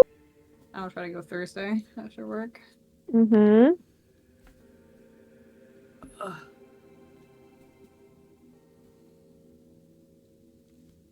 I was like, what the fuck is that noise? That's my computer making that noise. Mm-hmm. By the way, are you able to like play Baldur's Gate on like the higher settings on your computer or? Great. How's your computer running? Fantastic. Oh, are you playing on it right now? No. Okay, this is on your Mac still, right? Yeah, for this I'm on my back because I get to be a floor gremlin and just roll around as we're playing. Hell yeah. I like it. Just toss and turn around. The floor goes, whatever works for your body, man. Hell yeah. Yep. I'm just over here doing leg raises as you know. Hell yeah. Get that energy out. Mm-hmm. But yeah, I'm so glad you can play Baldur's Gate on the highest settings. Isn't it just a totally different game? Oh my god, it's so good. Yeah. Oh, I have to vent. I have one last thing before okay. Yeah. I have been fucking trying to get Astarion to fuck me this entire campaign. And oh like, my god! I fucking, like, literally the Guardian dude fucked me. Like, oh yeah, you got, yeah. You got threw himself at me. I was like, okay, cool. And so then I do the whole Astarion arc and like beat Cazador and all that. I'm like, yeah, fuck you, bitch. And I'm like, this is it. I gave him ultimate power. He's gonna fuck me. And he friend zoned me. No, yeah, Astarion is such a weird one. Like, he fucks you really early on if you play your cards right. He's very early on, but if, like, you don't do it early on, you get friend zoned very easily, and so it's really weird. He's a whole algorithm. You'll have to do another playthrough to fuck this guy, but at the very least, it's very early game. Like, it's very early game, Act 1. He's the first person who wants to fuck you. I promise. I promise. Oh my god. I'm so sorry. I'm so sorry, but you're like, I gave him everything. He didn't fuck me yet. I promise you, super satisfying. Like, just, you're gonna have to play it over again. I'm so sorry. Next campaign. Next campaign. Okay, Next that's campaign, fine. you can fuck a Saurian. I promise you, like, I can get a Saurian to fuck me within the first 45 minutes of the game. Like, Whoa. I promise. It's just, you gotta get your, it's when you get your approval up to good, just Yeah. good with him, then it opens up the dialogue of him being like, hey, you know, I'm in, you know, and also you have to let him bite you. If you let him bite you and drink your blood, if you don't do that, then he automatically friend zones you. Like, it kind of cuts off the romantic possibility, or at the very least makes it much more harder to attain, because that's where he loops in his romance with you, is through the bite. And Yeah. so if you let him bite you and do the thing and you're like supportive and you get approval with him until, you know, he's good with you, then it automatically starts a dialogue of like, hey, you know, let's sequester ourselves away, and if as long as you say yes, then you're off to the races. Yep. Checks out. Yep. Then you're good. You're good. So just know that if you're gonna romance him, it's kind of a trap. Where yes, he comes off very sexual, and he's a very sexual being, of course, but he's a as we now see and know, he is a trauma survivor, a sexual chronic abuse trauma survivor. If you like push him for sex, or if you don't respect his boundaries, it's gonna not lead to good things with him. But so long as you have boundaries and you see him as more than sex, but still compliment him and support him and all that, and his autonomy, then he'll just fall all over you. It's great. Mm-hmm, So a lot of people have actually fallen for the trap of like pushing the sex stuff very hard with him, but that's actually not good for him, and he doesn't like that. So it's like he's kind of tricky. Yeah. So just don't fall into that trap, and you'll be good to go. Okay. Don't fall for it. Okay, that's my. Welcome to my TED Talk. Hell yeah! Speaking of sex traps, sex thirst traps. You guys walk into a temple of gods. Oh shit! And you're all gonna have an orgy, cardinal style. You're at a party like the Vatican tonight. I don't know if you've read accounts of their sex orgies. It was fucking wild. Tell you what. Oh my god, the Borgia Pope, Borgias? man! The Borgia Pope! Infamous for his sex orgies, man. He fucking lived it up. My god. The cardinals were not upset during those times, I promise. But you guys enter, and oh, I forgot to pull Aiden in there too. Eek! Where is that bastard? Where's the bastard? Actually, where is he? Give me 1 second. What the dick? There he is. Boink. He's so teeny on the map. But I'm gonna make him bigger. Like you guys. Boink. But the temple as you approach it is just, again, spires high and rising. Zuzu, you've been here before a long time ago. In your youth. You know this is a place where people come to find solace with the gods, where they bring their worship and this is something of Gale making. This is not a druid site. The druids connected through the Gods Mount and other sacred areas around here, but this temple and this landscape, this architecture, this cathedral-like presence is all in reverence and is uniquely Gale. Their attempts and their fervor towards their faith towards the gods. Sculptures of various gods and high-rise ceilings of stained glass depicting ancient tales of old. Murals along the wall. It is nothing but a work of art and homage to the divine. You hear people speaking in quiet reverence, burning incense, praying and speaking in hushed tones.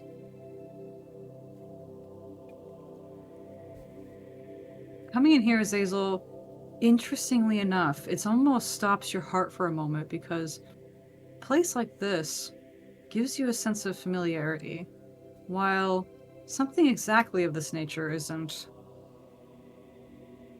the familiar part. The way it looks, the quiet reverence that you feel. Things in buildings like this, the presence within it, reminds you of more dilapidated structures of home. Mm. It is shocking for a moment,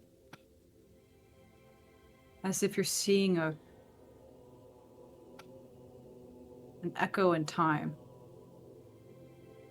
an echo from home, but alive in front of you. Back home, there's only death, shadows and fragments. But how could something like this exist down there? When she was cast down long before the Gales arrived.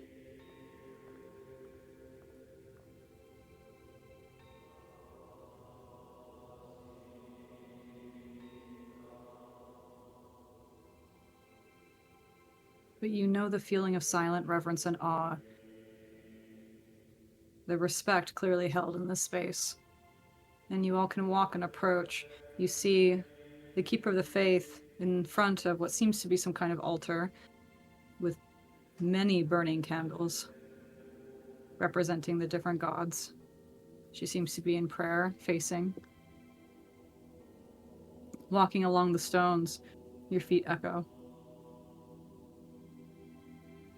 Again, the smell of incense, Azazel, this... It's so weirdly unsettling how similar in many ways this is to home, but so different. Opposite sides to the same coin.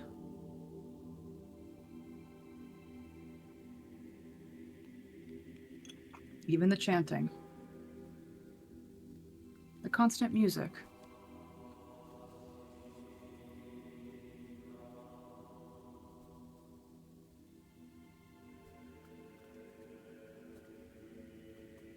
You can approach from behind the Keeper of the Faith. She seems to make her final prayers as she stands and turns to face you all. I'll pull up her picture again.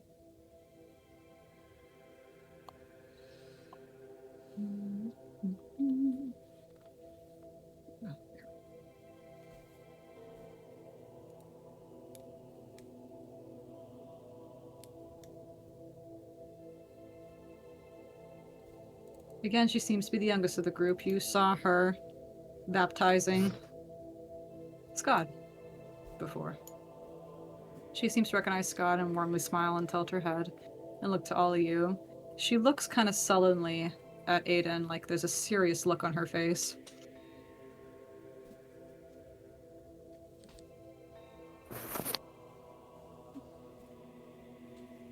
Welcome to the God's house. It is good to have you all here again. I was told of your interest. I'd like you to tell me in short of what happened, from your own lips.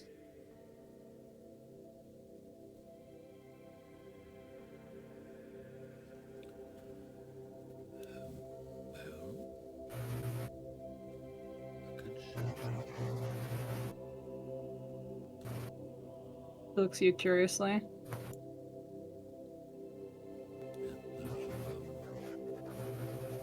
Steps. Up the steps and comes closer. And again that large satchel of sand that he had gathered from great dunes, he will pour into the ground. And he will weave the story as he did before. Again, the sand will move as he speaks, moving of his fingers and wand, sort of weaving a story as he speaks of what he had experienced, and the sand shows visuals of what was. It is very, very artsy.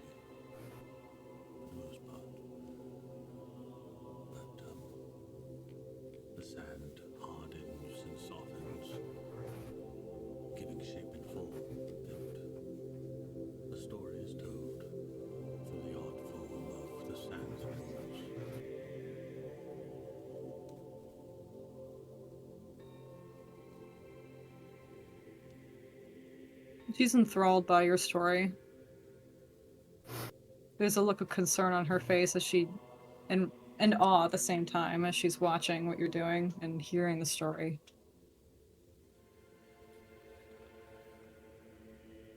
This is indeed a dream.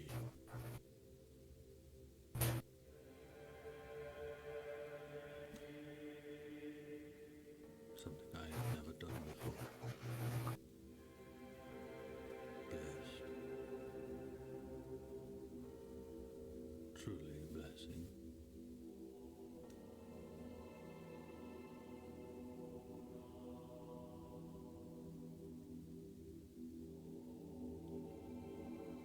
She watches this and looks up at you, and her eyes kind of flicker to Aiden. If you follow her gaze, Aiden kind of just almost nods like there's a silent exchange between them.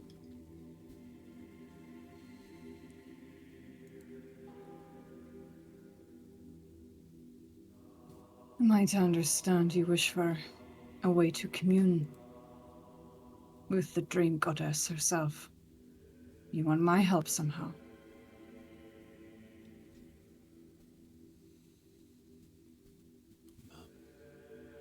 He looks discarded when she says that, but he looks back and says yes.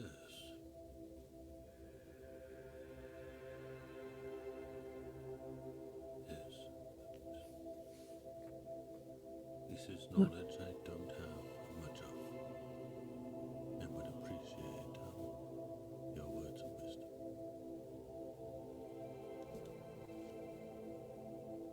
Well, you to be in good company. The Dream Mistress is a difficult one to grasp. Even among the gods, from what I hear and read and understand, but it's funny. I have dreamed, well, figuratively speaking, of dreaming my whole life. I've never once experienced such a blessing.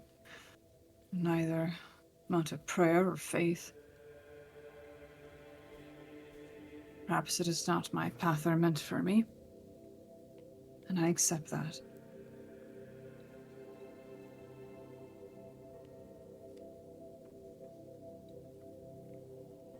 I'm sorry to say I'm limited in how I can help you, but... And she looks up at Aiden again, and you just, again, you see this strange exchange between them, like, there's a resistance from her, and you can tell. It's easy to pick up. It's not like she's trying to hide it necessarily.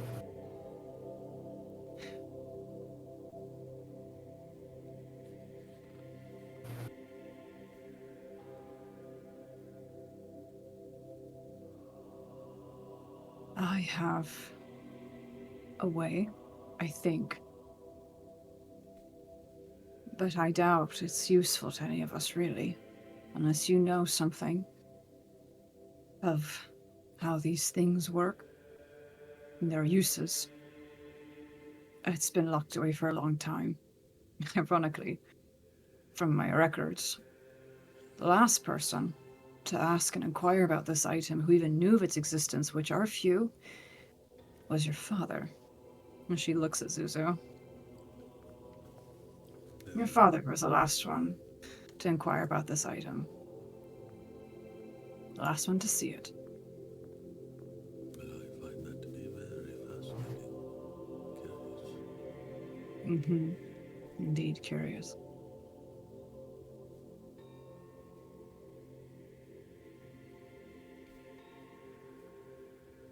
One plagued with nightmares, and gesturing to Scott, and one waking up to the dream, as she indicates to Zuzu.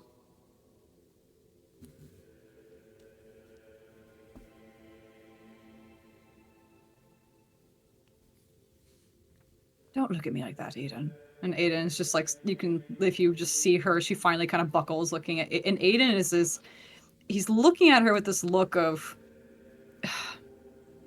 trying to find a way to explain it. Just, you can tell he's just, his gaze is piercing, but it's not threatening, it's not aggressive, it's just more like Clearly, he's trying to influence her even from afar.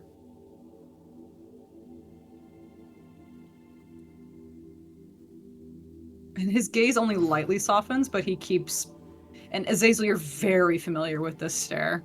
He's looking through her. And she's very uncomfortable. Mm.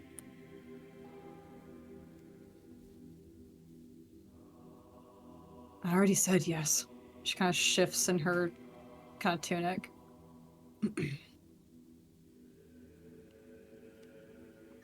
I'll take you to it. Zuzi might be more familiar with its makings, even than myself. And she kind of gestures for you to follow. Yes, I do. Mm-hmm. You all can follow her, and she seems to... Behind the altar, there's several sets of stairs that seem to go underground. There are gates that she unlocks with iron keys that she keeps wrapped around her belt. And the air of decay and stone, a mustiness, a path not traveled well. As you go what seems to be in the bowels of the temple, and you see on either side as you keep going down crypts, and not just of bodies necessarily of certain holy individuals that are locked away, but mostly artifacts, it seems. Ancient things that are locked away, and passing by them, you can feel hints of old magic. Things that are clearly Gale and Meg in some aspects. But you feel something radiating. Zuzu, especially with their connection to the cycle, you feel a pull ahead. Walking along this musty corridor and opened up sepulchre, you notice at the far end, it seems to be caged and preserved. It is cracked. It is ever so slightly glowing. The picture that I'm going to show you is much more glowing than it actually is. Zuzu, when you see this, roll me a history check with advantage. Oh. Oh shit. Shit. Let's Fuck. God damn. Fucking professor over here. Yeah, straight up intellect, baby. And then after that, roll me an Arcana with advantage.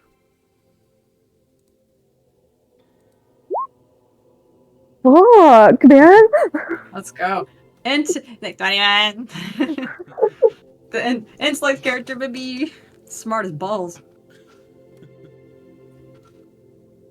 You not only know what this is, you know what it does. It is a Serentir. It is an old, also known as vision glass. It is something the archdruids used to use back in the day, in a way to commune in waking dreams with Aloria. As part of rituals, they would dip their faces within and drown themselves into the other world. Now, this isn't where they would take full form and roam in the dreaming. This was a way within waking to appear there, temporarily. A passageway.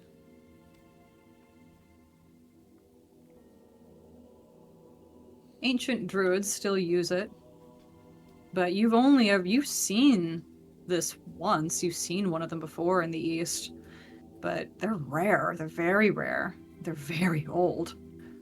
They stretch back to ancient times. And yet here one sits and it faintly glows. It's cracked, it's old, it's clearly an artifact. It is not in present use, and has not been for some time. Yeah. He walks around it with like 2 fingers gently going around the rim, taking a really good look at it. As a boy, I've only heard of these. The first one I saw was years ago when roaming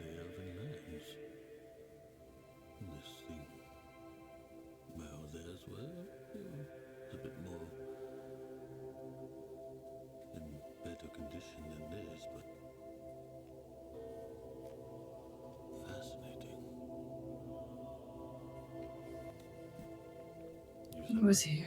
father use this? He inquired a bit. He studied it.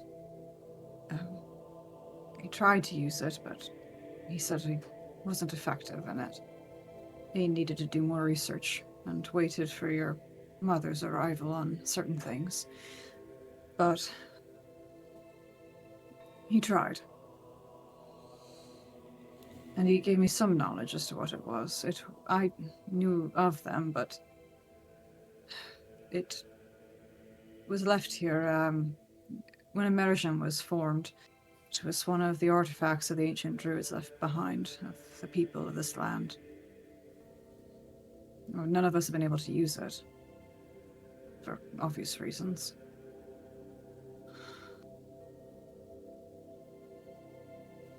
Fascinating.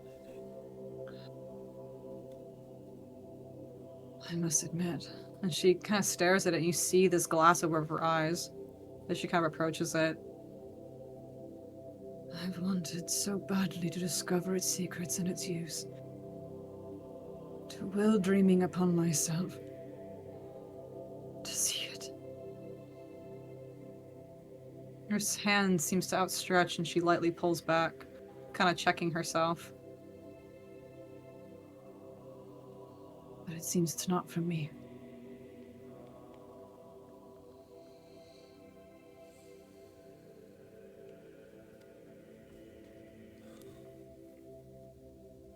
How do I even get something like this to work?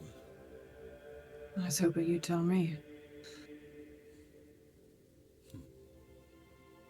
He stares again, and I don't know, do I? With your Arcana that will carry over, you had looked at the book last night. It didn't just contain spells, it contained knowledge. All sorts of things.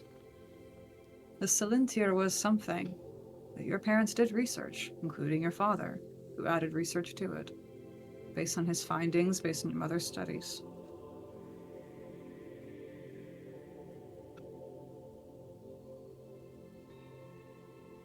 With herbs and a connection to the cycle, it's possible. But again, much like the orb, the Salintir is almost sentient. It chooses.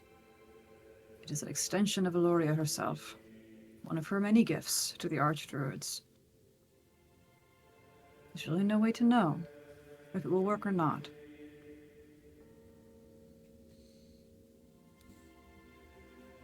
Well, you can try. But again, this is reserved for Archdruids and Ancient Druids. No other has been able to do it.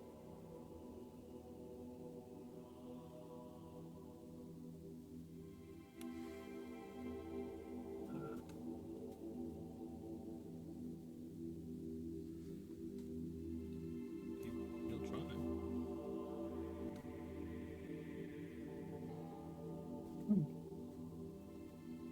Do you have the orb still on you? Is it just like in your pocket, or where is it? Yeah, he still has it.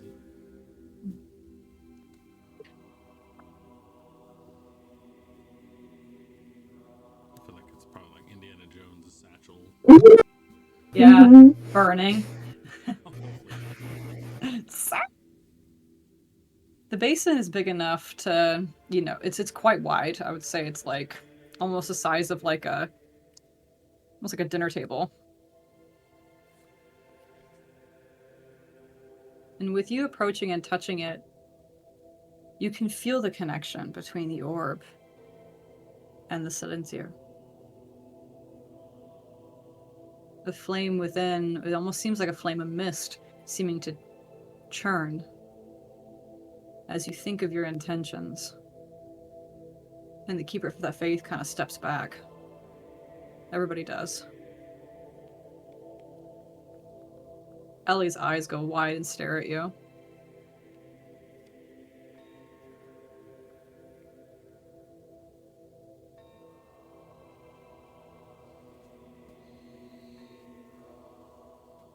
In your readings of Salintirs, you know of the process, you know of the ritual with your Arcana 21, of what it does and how it's used. People's archdruids would place their faces in ritual and connection and almost surpassing the feeling of drowning. Only then would they be able to transcend. Released too soon. You don't pay the price for the journey.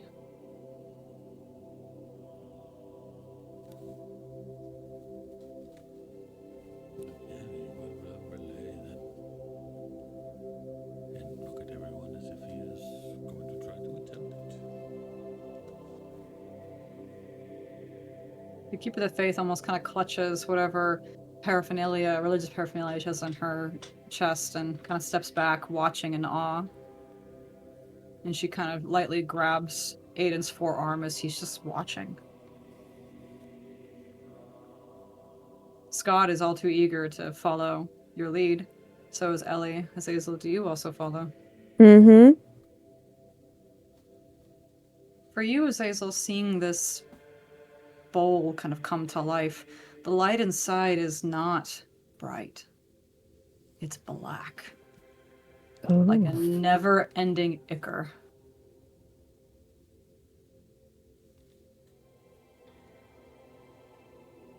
Mm. All circling around, you can stare. You can look to Zuzu. What do you do? Am I supposed to submerge my head in it? Is that what it is? Mm-hmm. Yeah. It's like a pensieve. Yeah. Yeah, totally. Yeah, he'll go in and his eyes will open and just, embrace whatever it will show him.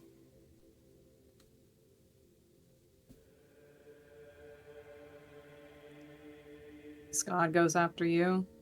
Ellie. Azazel, you can look around for a final time. For you two may plunge your head into the blackness if you wish. Zazel does.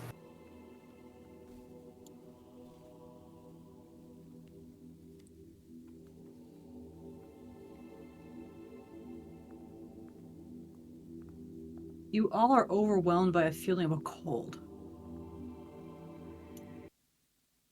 A strange nothingness.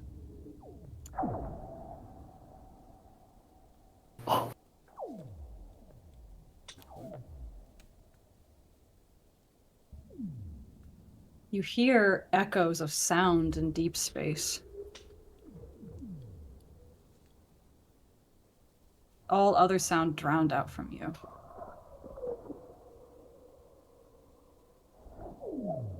Almost as if you're hearing the world around you behind a pane of glass, submerged underwater.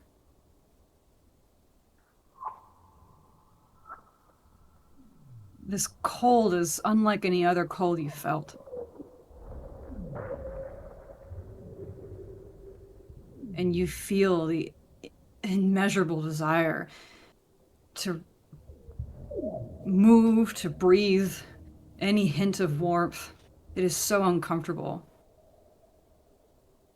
You can feel the presence of your allies with you, all connected by the same desire. If one lifts their head, it's all broken, with who knows what ramifications.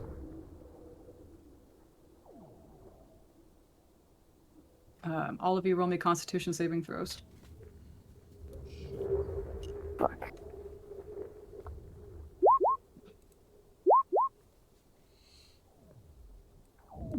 First overwhelm of desire to pop your head up, you're able to choke back.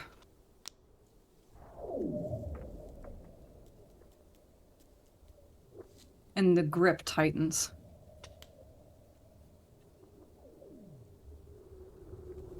You feel like you're frozen in stasis, yet moving, searching, or waiting to be found. It's hard to say.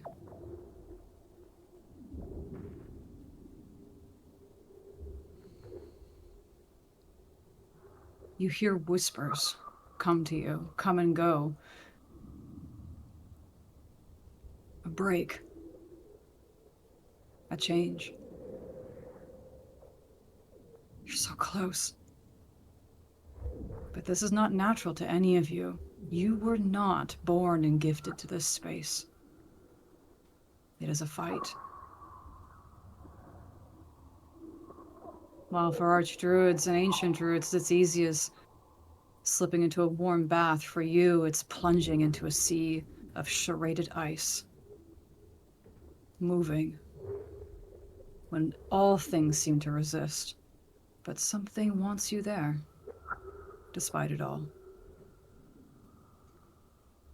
Another Constitution saving throw. We are not good at this. Oh, Hey! yeah. You guys Oh, are high rolling tonight.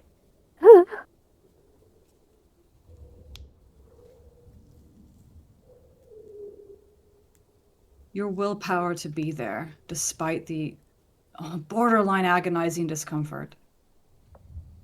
And the pull of something that wants you there too. Seems to prevail.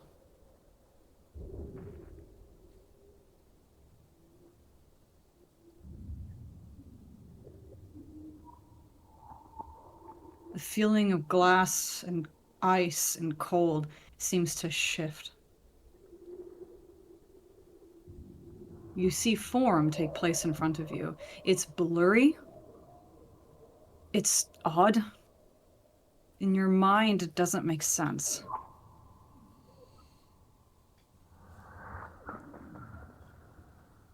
But impossibly, you see almost stairs form in front of you. Endless stairs seeming to be made of whether it be the ice you feel encased in or crystal, you're not sure.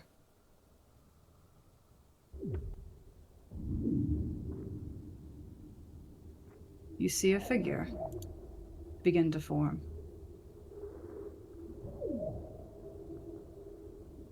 A figure at the base of the stairs. Again, murky.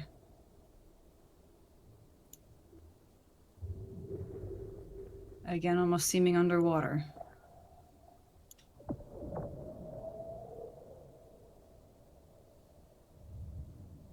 You can feel all of your companions with you as the shepherd stands before you at the base of this impossible set of stairs that seem to lead to nowhere.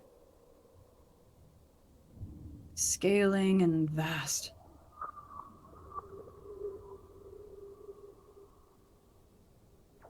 She calls you. It is her call, it is her pull that brought you through the ice.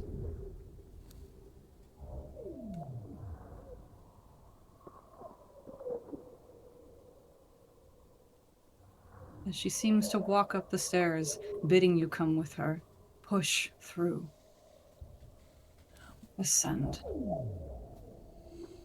Without hesitation, Zuzu merely just walks forward. Azazel follows. As does your companions.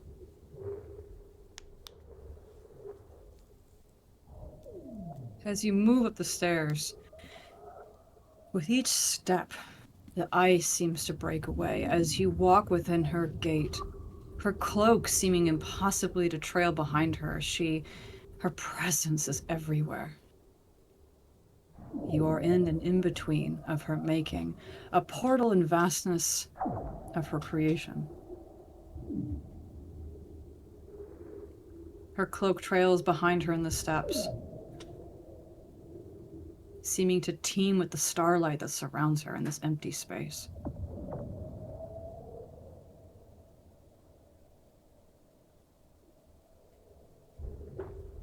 Warmth comes, slowly. The fight is not as strong with her presence as you follow her. You may relax, you may breathe, it seems.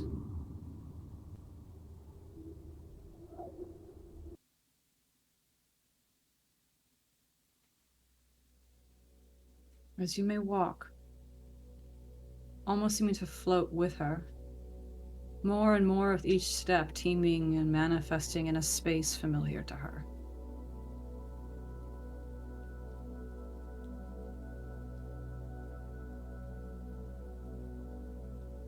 The stairs seem impossibly infinite. You wonder how long it will take to get wherever the hell you need to go.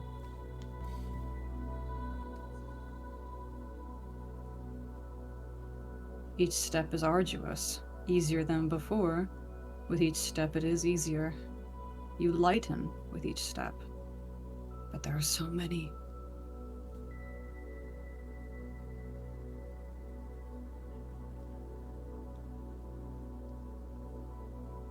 Looking up and around you, again it feels like empty void space, but teeming with so much. You see astral space, stars, the sky moving. If you look below you where you came, there's water. An endless sea from which you emerged and she seemed to pull you from. An endless black sea.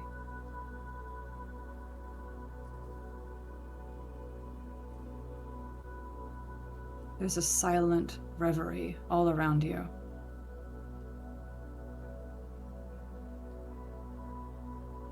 You don't know where you are. Scott and Ellie are just in amazement looking around, lost in it.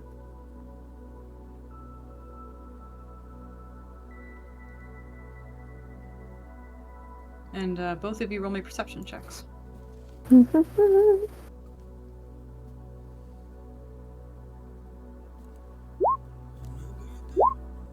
No. Yay! Zuzu, you can see, if you look past the endless sea, there are fragments of things that are almost like a fog almost at the edges.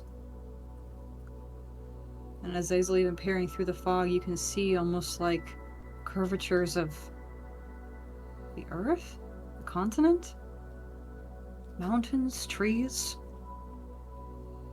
as if you're looking from a landscape of endless sky, far above, far beyond.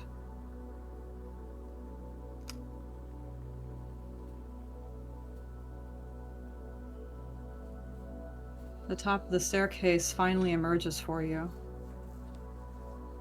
And it's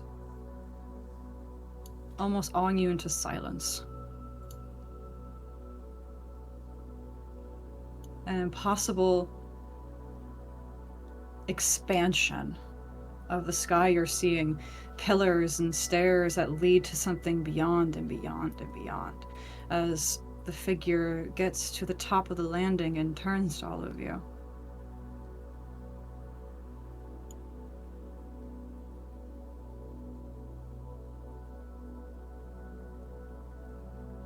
Wow. Holy fuck. A gateway upon gateways, endless worlds, it seems. Endless possibilities.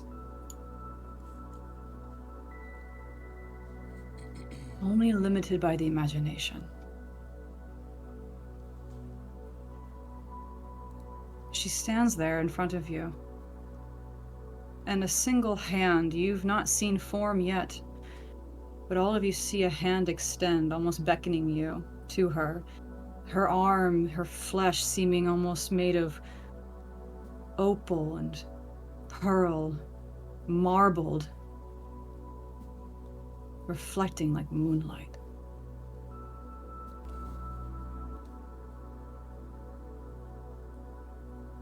Zizzle's gonna keep going. Just kind of shocked and in awe. This goes beyond even my imagination.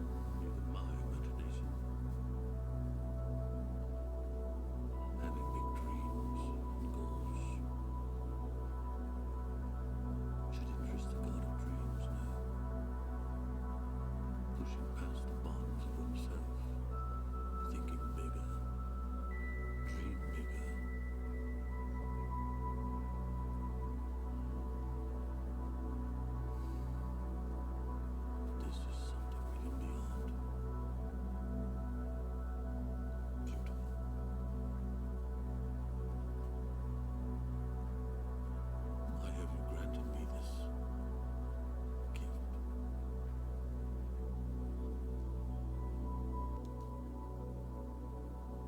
The hand that extends outwardly to you, in response, opens up alongside her, silently.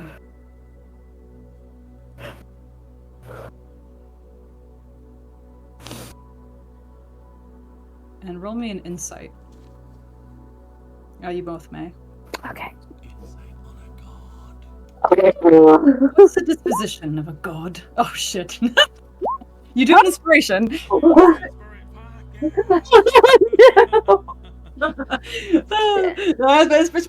you.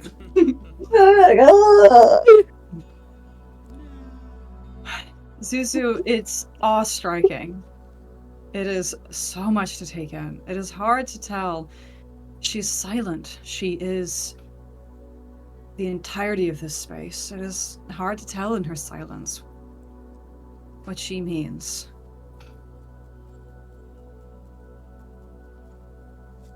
Azazel, seeing her, feeling her, you are familiar with transitioning between time and space. The in-between. Not this specifically, but you are a patron of a equally mysterious god in many ways. You can tell from her disposition and her behavior, she is a goddess of showing rather than telling.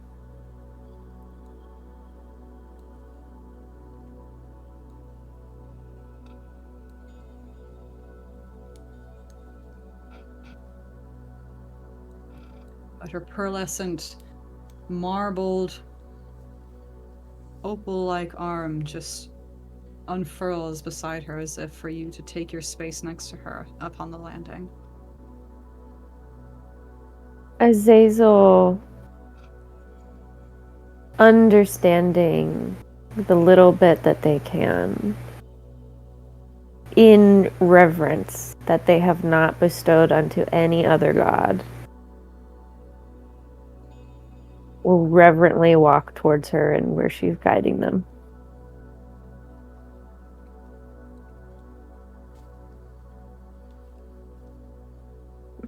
Do we have all our things? What happens if I pull out the flame? Only one way to find out. Wait! High five! Quick save so we can reload!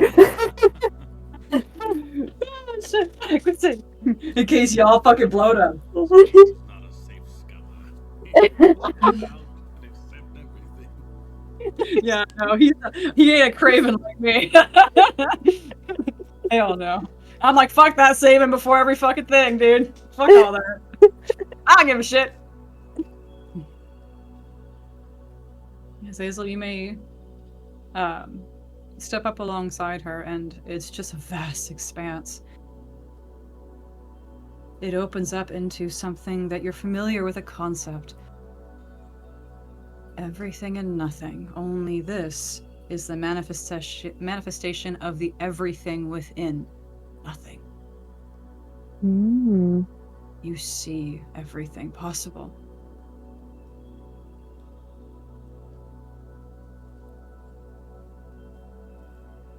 With your insight, it almost feels like there's a kindred spirit in this god. She reminds you of your queen, but in very different ways.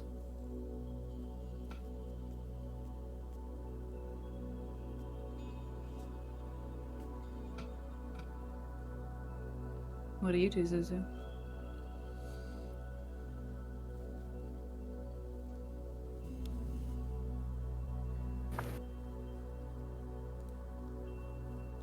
He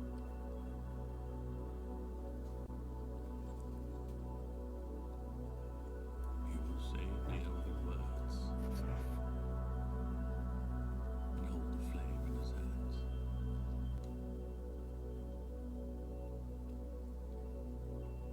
Pulling out the flame of the Erlen in this space,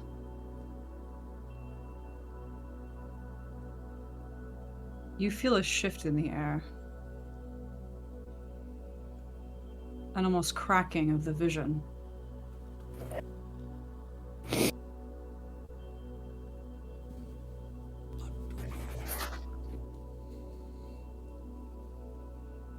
It immediately lifts from you And that hand that was extended in an almost impossibly quick motion lurches, like pushes forward with like a hand print outward. And so instead of open palmed, it's now flipped. And the flame juts right to her. Very similarly with Martano, how it was all too eager to go into Martano's hand, it's all too eager to go to Aloria's.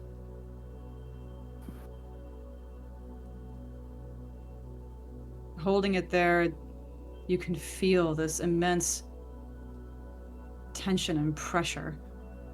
Not of a negative sense, but just a connection. You see the gateway before you seeming to churn and move, vibrate at this tension.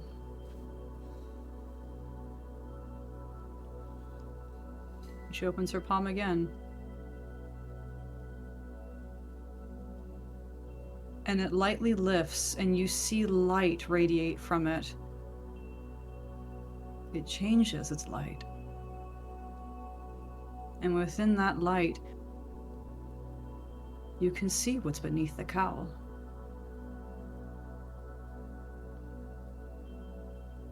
You see a woman with eyes of starlight and a crystal crown.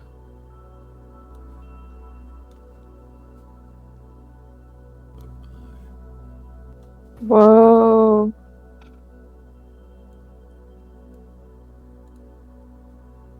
The flame of the Erlen in connection with one of its many original masters. You see her for who she is, for what she is, in her celestial form.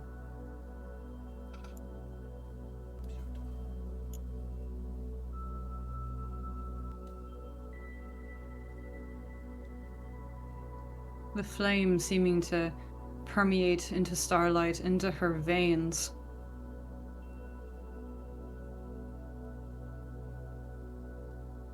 And she opens her palm again, it floats back to you. Truly a magnificent gift. And I thank you.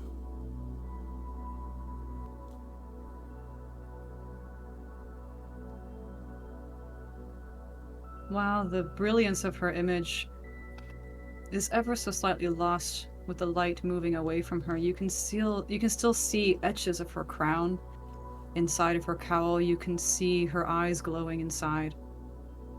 Her marble opal pallor underneath, where before it was just darkness.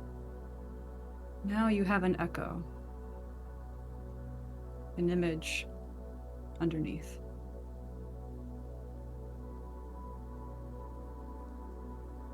And you feel the energy of the flame of the Erlen shifted. It is more than it was.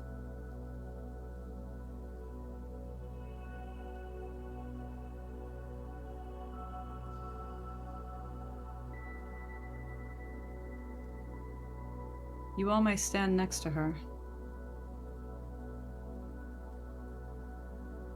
As she turns slightly to face the gateway.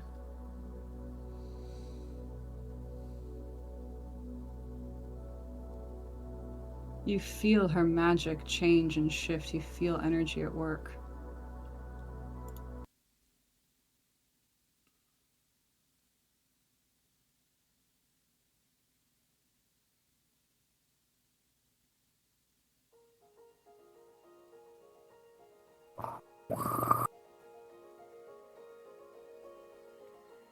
He's got a steaming segment. You all can feel the movement of the world around you, her creation, the gateway, shifting and changing and seeming to morph to all of you.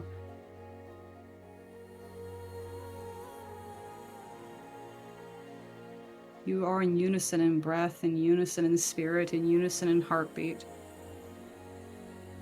You can tell that this is effort on Aloria's part. You're not naturally meant to be here, but she wants you here.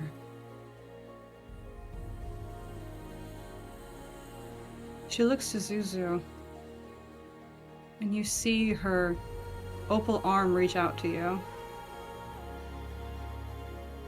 Reach out for your chest. And she's reaching for your wife's necklace.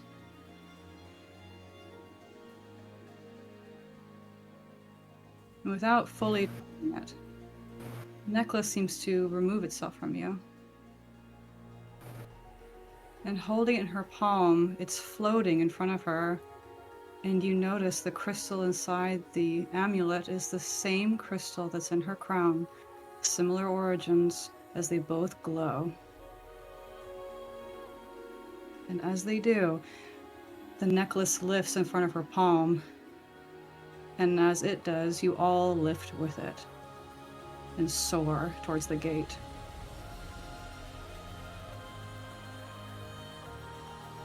The amulet almost seeming to guide the way, connecting with Eloria.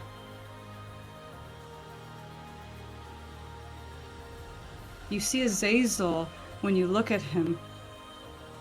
Spectral black, enormous wings. Azazel, when you see Zuzu, you see him in a beauteous youth, young and thriving. When you see Skad, you see huge, celestial, dragon-like feathered wings. In Ellie, you see her vision changed. Mechanical heart at her center. As you follow her into the gateways of the dreaming.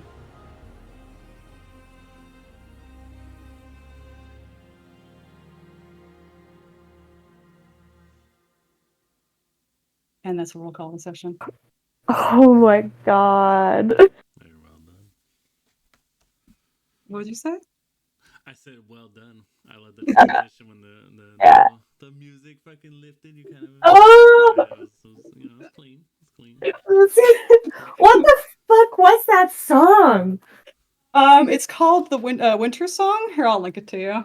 I fucking love this song. Oh my god. You timed that so damn well.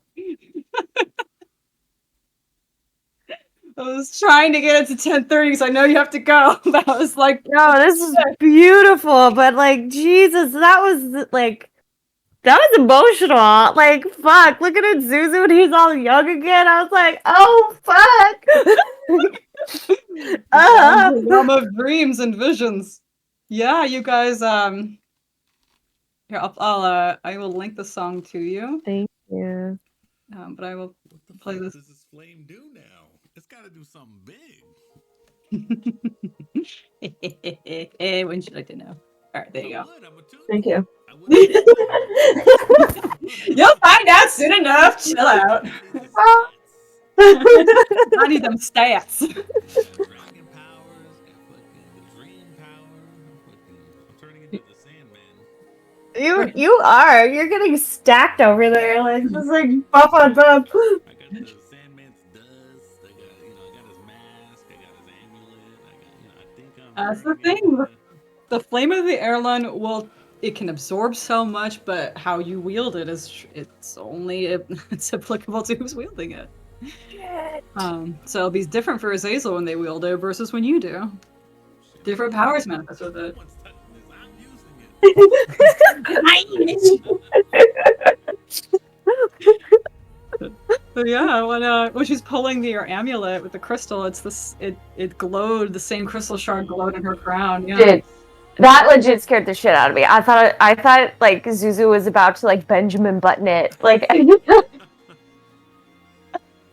it's like he's gonna turn into a baby. We're gonna reverse age him. Like Azazel has black spectral wings. Ellie has a mechanical heart. Zuzu just a little baby flying. Yeah, it seems this moment of transition and movement, you guys take on a different form. Where you see these huge, on Azazel, you see these like multiple wings, black, feathered, and almost shadow-like in nature. And then Zuzu looks just back to his youth and in his maximum strength. And then Scott has these enormous wings as well, but they're celestial and gold and feathered and almost scaled and draconic nature combined. And then Ellie's got this radiating, almost like her soul's on fire at her center, that's changing different colors. Oh my god. Oh my god.